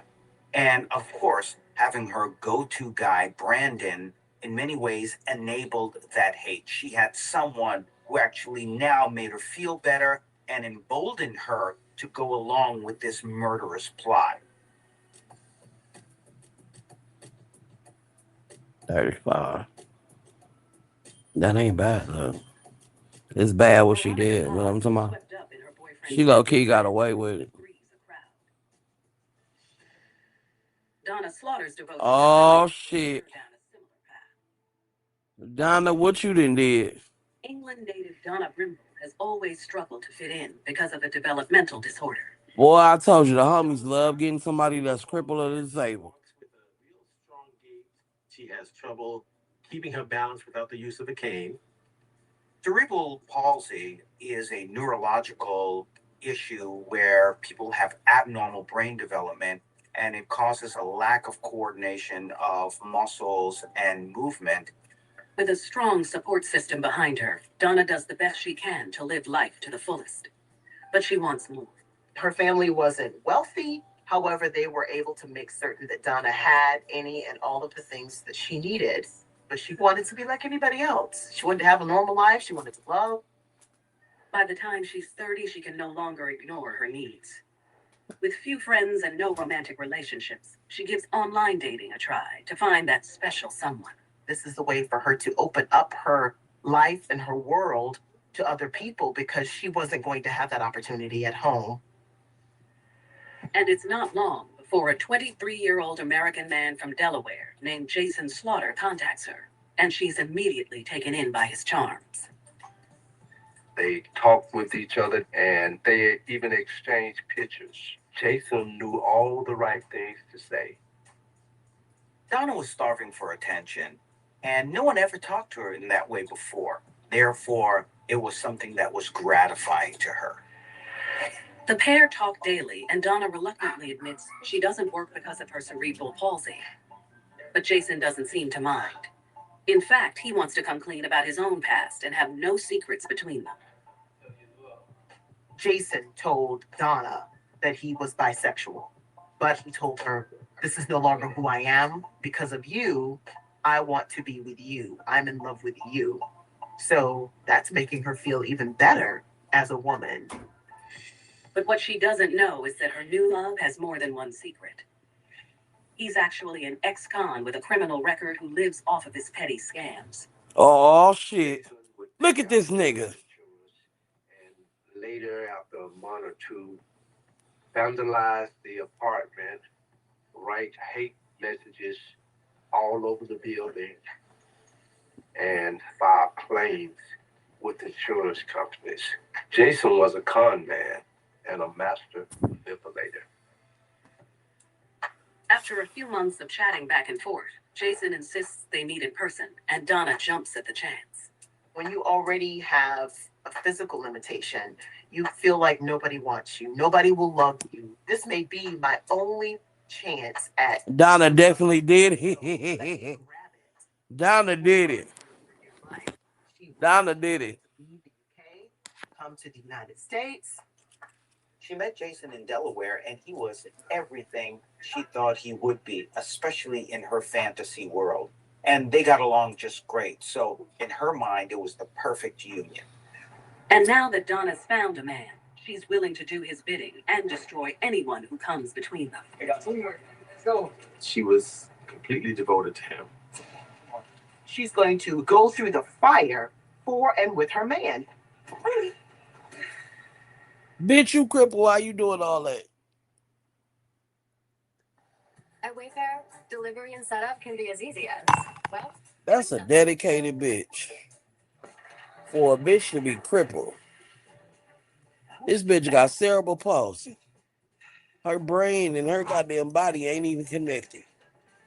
But it's connected enough. Bitch, I'm gonna try to unalive somebody.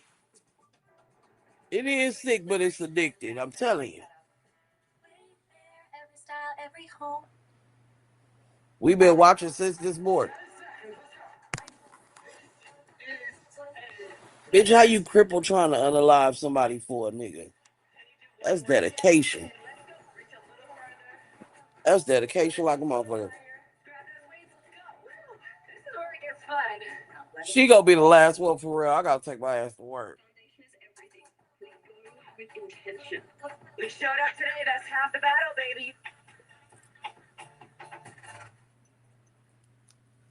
Chamberlain University, we know nurses are the part of the Cincinnati community, and their competence and compassion go hand in hand. I know this shit gonna pop all in my face. Language of freedom. That celebration is for the wins that didn't come easy. And we know, because for over 135 years, Ain't no point in trying to open. not just to meet the moment, but to own it, Chamberlain University belonged to something greater.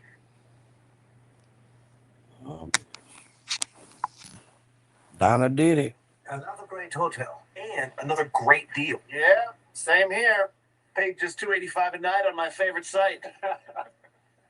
Man, the cold part is Gotta check Trivago. the black woman that did some shit I can't expect. But the white woman that broke that man out of jail just to fuck an inmate that you marry. You broke him out of jail before you even had the dick. Only to get the dick for 24 hours. I don't know how many rounds they went. Why you was shot in the ass and the leg. Even if your team has been vaccinated in the past, they could be missing. Only to be with this nigga 48 hours. Although uncommon. After you lost your job for sneaking this nigga shrimp. Sometimes within 24 hours, about 1 in 10 will die. Now you in jail for life. Against certain groups of meningitis, ask their doctor today. I can't. RAM How many more goddamn commercials we got? Oh, this is the last one. Fuck, I know this shit go. Oh, I don't even want to do it. Toyota, let's go places. Look at Donna.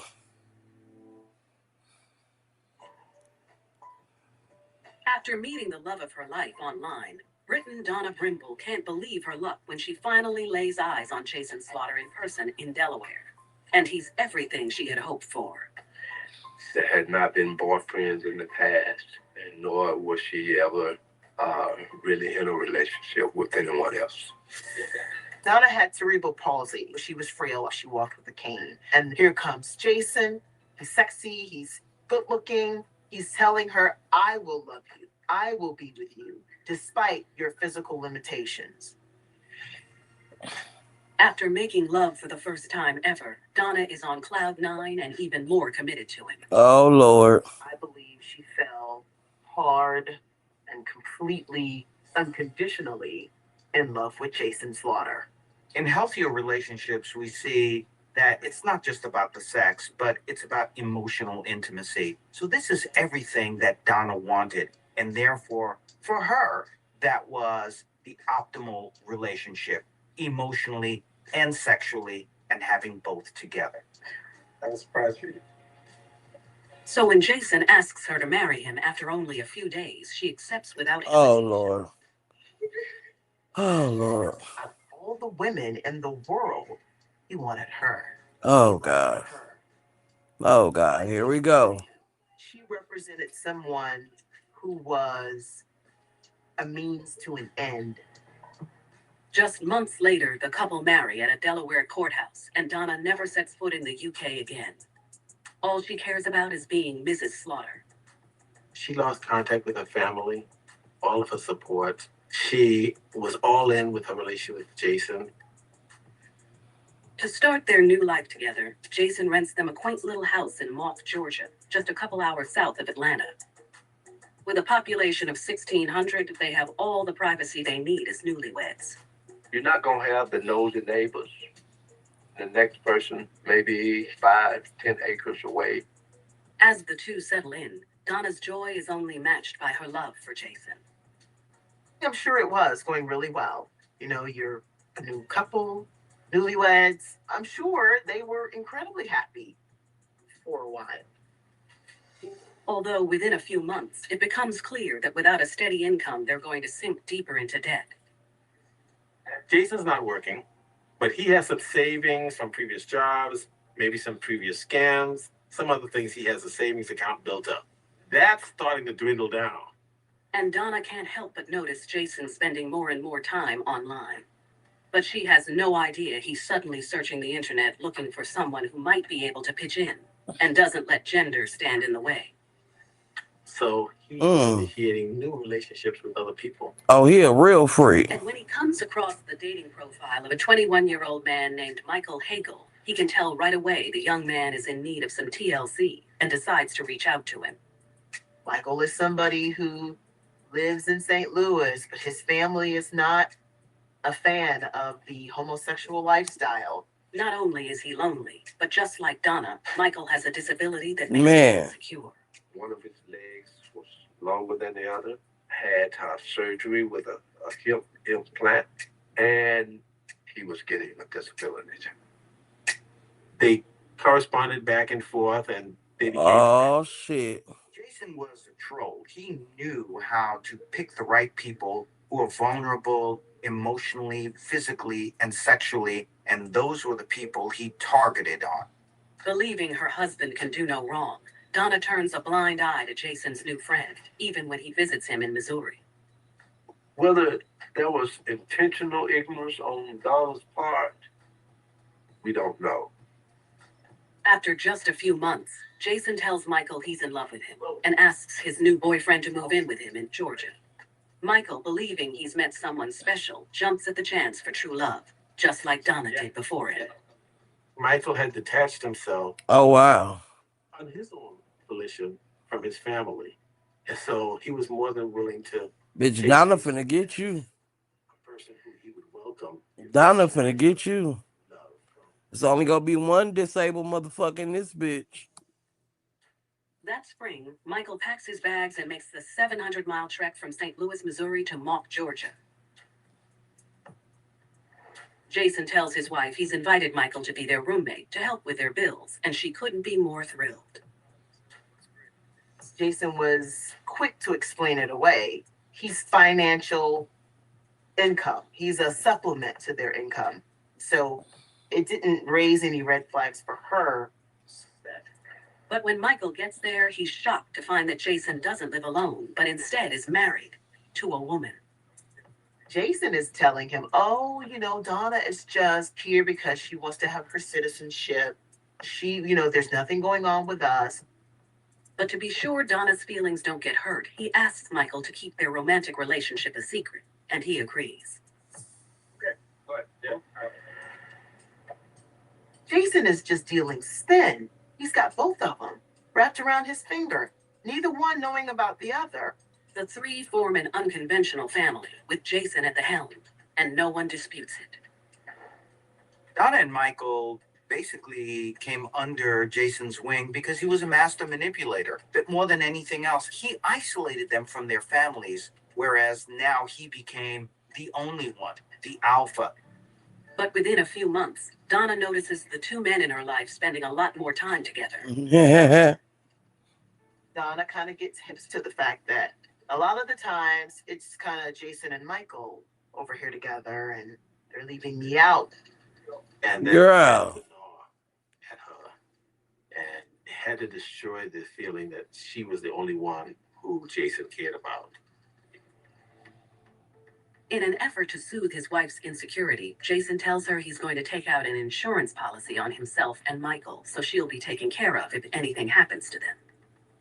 Michael Hagel's policy made Jason the beneficiary of $500,000, whereas the policy that was on Jason's life made Michael the beneficiary of only $25,000. So you can see what was going on there. Once the documents are signed, Jason tells Donna what he really has in mind. And then we collect the money from me. And with her help, not only will they not have to worry about money for quite a while, but it will be just the two of them together forever. Jason simply tells Donna, I want you to shoot him in the back of the head. Will you do that for me, honey? Oh, wow. And she waddled her crippled ass over there to do it, too. Donna's husband, Jason Slaughter, takes out a life insurance policy on his male lover, Michael Hagel, and asks his devoted wife to kill him. In her mind, this was a way to get rid of a rival. This was her way just to be alone with Jason. She was enamored. She was in love with him. She would have done anything just to be with him. So it doesn't really take much to convince Donna to go along with his scheme. She's thrilled to be back in her man's spotlight. Donna thought that Michael was a threat. There was also a need for money. And she was so much in love, I guess, with Jason that she would do anything for him. She has no idea that what she's agreed to do will cost her everything. How she don't know that? Donna's willing to do whatever she needed to do for him, even murder. The next afternoon, Donna quietly loads one of her husband's guns and conceals it in the perfect place. She hid it in the laundry basket because she was pretending to be doing laundry. She snuck behind Michael while he and Jason were playing video games. Donna looks over at Jason and takes a deep breath. She knows she can't turn back now. She pulled the gun out, pointed it in the base of his head, and shot him. Michael is killed instantly. Damn. Without hesitating, the two roll his body into a large plastic bin to avoid any more unnecessary blood on the floor, just like they had prearranged. Then, as Jason's done in his past rental insurance scams, they write racial and sexual epithets on Michael's skin using a bold black marker, hoping it will throw off police. They ended up putting KKK, hell, and gay verbiage on his body to make it seem like a hate crime. To seal the deal, they beat him in his arms and legs. The body was hit with a hammer, or maybe like he used in a brawl or a fight. She was under his spell. So by getting Girl, your body barely worked. Jason, that she was worthy of his love. The two anxiously wait until nightfall, and then load the plastic container with Michael's body into the back of their red truck. They drive 30 miles away until they find the perfect spot to dump him. It was a rural road out in the middle of nowhere. Michael's body was just laid on the side of the road, like a piece of garbage that was thrown from a car. On their way back home, husband and wife throw any evidence, including the gun, into a trash dump site along the way. They come back to the house and bleach it completely. All that's left to do is wait for Michael's body to be found so they can cash in on the $500,000 life insurance policy. We're all individuals. We're human beings. Michael was a human being who did not deserve this. Early the next morning, Michael's body is spotted by a passing school bus. Some of the children noticed something that was strange. When the bus driver realized what it might be, he called the police. The Marion County Sheriff's Office responds, and deputies can tell right away that the victim was murdered somewhere else and dumped there. There was no scuffle. There was no indication of any blood that was there. There was no identification on the body, so police didn't know who he was. The only clue they have is a witness who saw a red truck leaving the scene the night before. Oh. The police go to the press a few days later about a John Doe whose body has been discovered. Jason sees the announcement on the news and realizes Michael's ID must have fallen out somewhere. They had to let the authorities know that this was indeed Michael. Otherwise, part of their whole plan would be messed up. They wouldn't get the money, so it forced them to. 6 days after Michael's body is discovered, Jason decides to risk it and contacts the authorities. Jason called us and told us this might be a roommate of theirs who was missing. The master con man is prepared with a story to explain why he hadn't called the police sooner. I think he might be a male prostitute or something. Jason painted Michael as a male prostitute. So for him to be gone for several days. Nigga, you fucking him. Hoping to find out who killed Michael, police ask Jason if they can come to the house and search his roommate's room, and he agrees.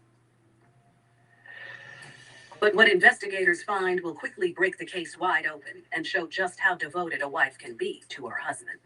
There were just red flags and whistles and sirens going off. Nothing was going to stop her from protecting her man. All right now.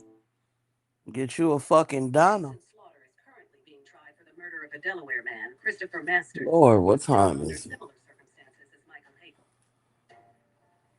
Or in that situation, Jason was the beneficiary. Oh, I'm still good. I'm still good. $250,000 policy I'm from gonna that take this same off though. I'm getting hot.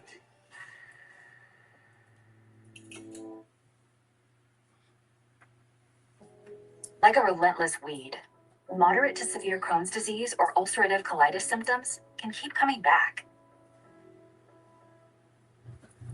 Break away to what's possible with Tremfya. The only IL-23 blocker for Crohn's and UC to offer self-administration from the start. Tremfya can help with symptom relief as early as 4 weeks, remission at 12 weeks, 1 year, and 2 years. Some have visible repair of their intestinal lining. Serious allergic reactions, increased risk of infections or lower ability to fight them, and liver problems may occur. Before treatment, get checked for infections and TB. Tell your doctor if you have an infection, flu-like symptoms, or need a vaccine. I'm also we see how much time down for the week. Backed by over 15 years of clinical research. Ask your doctor about Tremfya today. I know this shit gonna scream.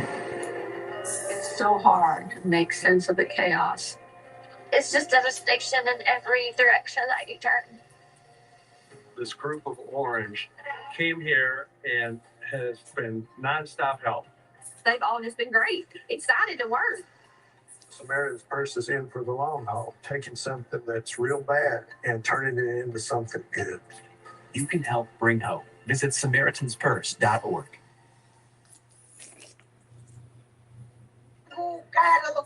Premium test without premium price. Hey, the little one, you like it? I love it. So good. All made this. When you go to the store, this is the one I'm getting. Ragu. It's a no Ragu. Come on, Donna. After killing their roommate, Michael Hagel, to collect $500,000 in life insurance, Donna and Jason Slaughter agree to let police into their home in Mock, Georgia, so they don't seem suspicious. But as the front door opens, investigators have a feeling they're face to face with Michael's killers. When they went into the house, they were hit with an odor of bleach everywhere. And they could tell somebody is doing some serious cleaning up here. I can look around. And further searching has police looking directly at Jason when they uncover that he's been lying about his relationship with Michael all along. During the search, Oh, we shit. see that Michael had love letters, had notes and drawings that depicted his love for Jason. Uh-huh. Something he neglected to mention. So there's another red flag.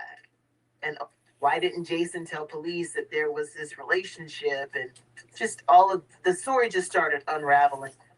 While Jason and Donna sit back silently, investigators are disappointed when they find no blood or a murder weapon. But they do find something just as good: motive. They discovered an insurance policy. And they looked up the policy, and the policy was for $500,000 with Jason Slaughter being the beneficiary. But the final nail is an eyewitness who saw a red truck matching theirs at the dump site. Stupid motherfucker. Both taken into custody for the He's murder of Michael look at them two clowns. Once she's alone with investigators, Donna doesn't take. I see how he got Donna. I see it. Killing the young man while Jason was sleeping. So Donna just immediately said she did it. She claimed that in a jealous rage, she shot Michael. You need to believe me, I shot him. And this is exactly where I shot him. And she pointed to where she said she shot him. But she never once implicates Jason in the murder. Donna was totally devoted to her husband, Jason. Therefore, it's not surprising at all that she took the full That rap for bitch this. Donna wasn't She playing. wouldn't give Jason up because in her life, without Jason, she was nothing. Although police can't help being skeptical, especially when Donna claims that she got rid of Michael's body all by herself. Donna said that I did everything. And that didn't fly with the investigation. When you look at her, Yeah. never dumped that body by herself. It just didn't add up. But this woman loved Jason so much. She's still willing to go to bat for him. It's just what Jason had planned all along. So when police question him, he doesn't hesitate to turn on his wife. Jason denied involvement in everything. He put it all on her and said, oh, she did this. I wasn't involved at all. But police don't buy it. And neither does the jury. 2 years after Michael Hagel is murdered, Jason and Donna Slaughter are both tried and convicted of murder, aggravated assault, concealing the death of another, tampering with evidence, and possession of a firearm during the commission of a crime. Damn. They are each sentenced to life plus 15 years. Through it all, Donna stands by her man. We offered to allow her to move to set aside her conviction and testify for the state, and then allow her to plead, possibly to manslaughter. She would not bite, but she would not roll on Jason. She didn't help herself and her own case. She was committed to going down the same path that her husband went down. That's how much she loved him. This was truly a very symbiotic relationship of someone who wanted to be completely controlling and a person who felt that being controlled gave her some self-worth. She was willing to pay the price for that kind of a love. Baby. Get your motherfucking Donna, bitch. Yeah. I can't even turn it off. Oh no, not another black and white couple. Oh no, that was them.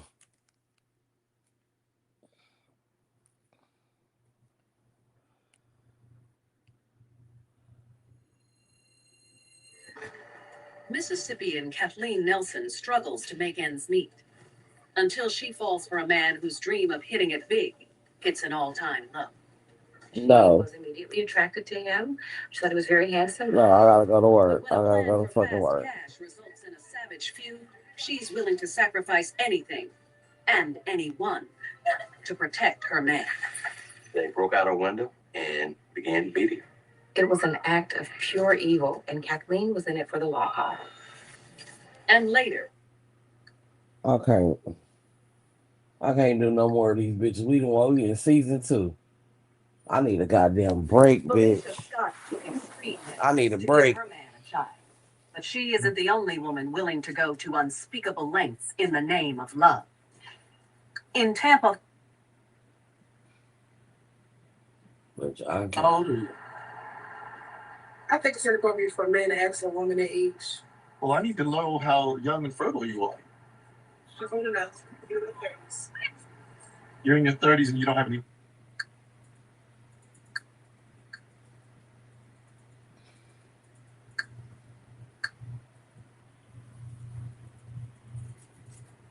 Felicia Scott.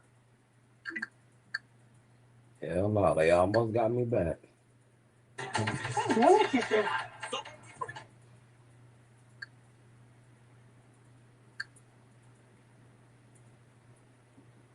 Every day. Now would you look at that beautiful yurt? Oh, yes, yes.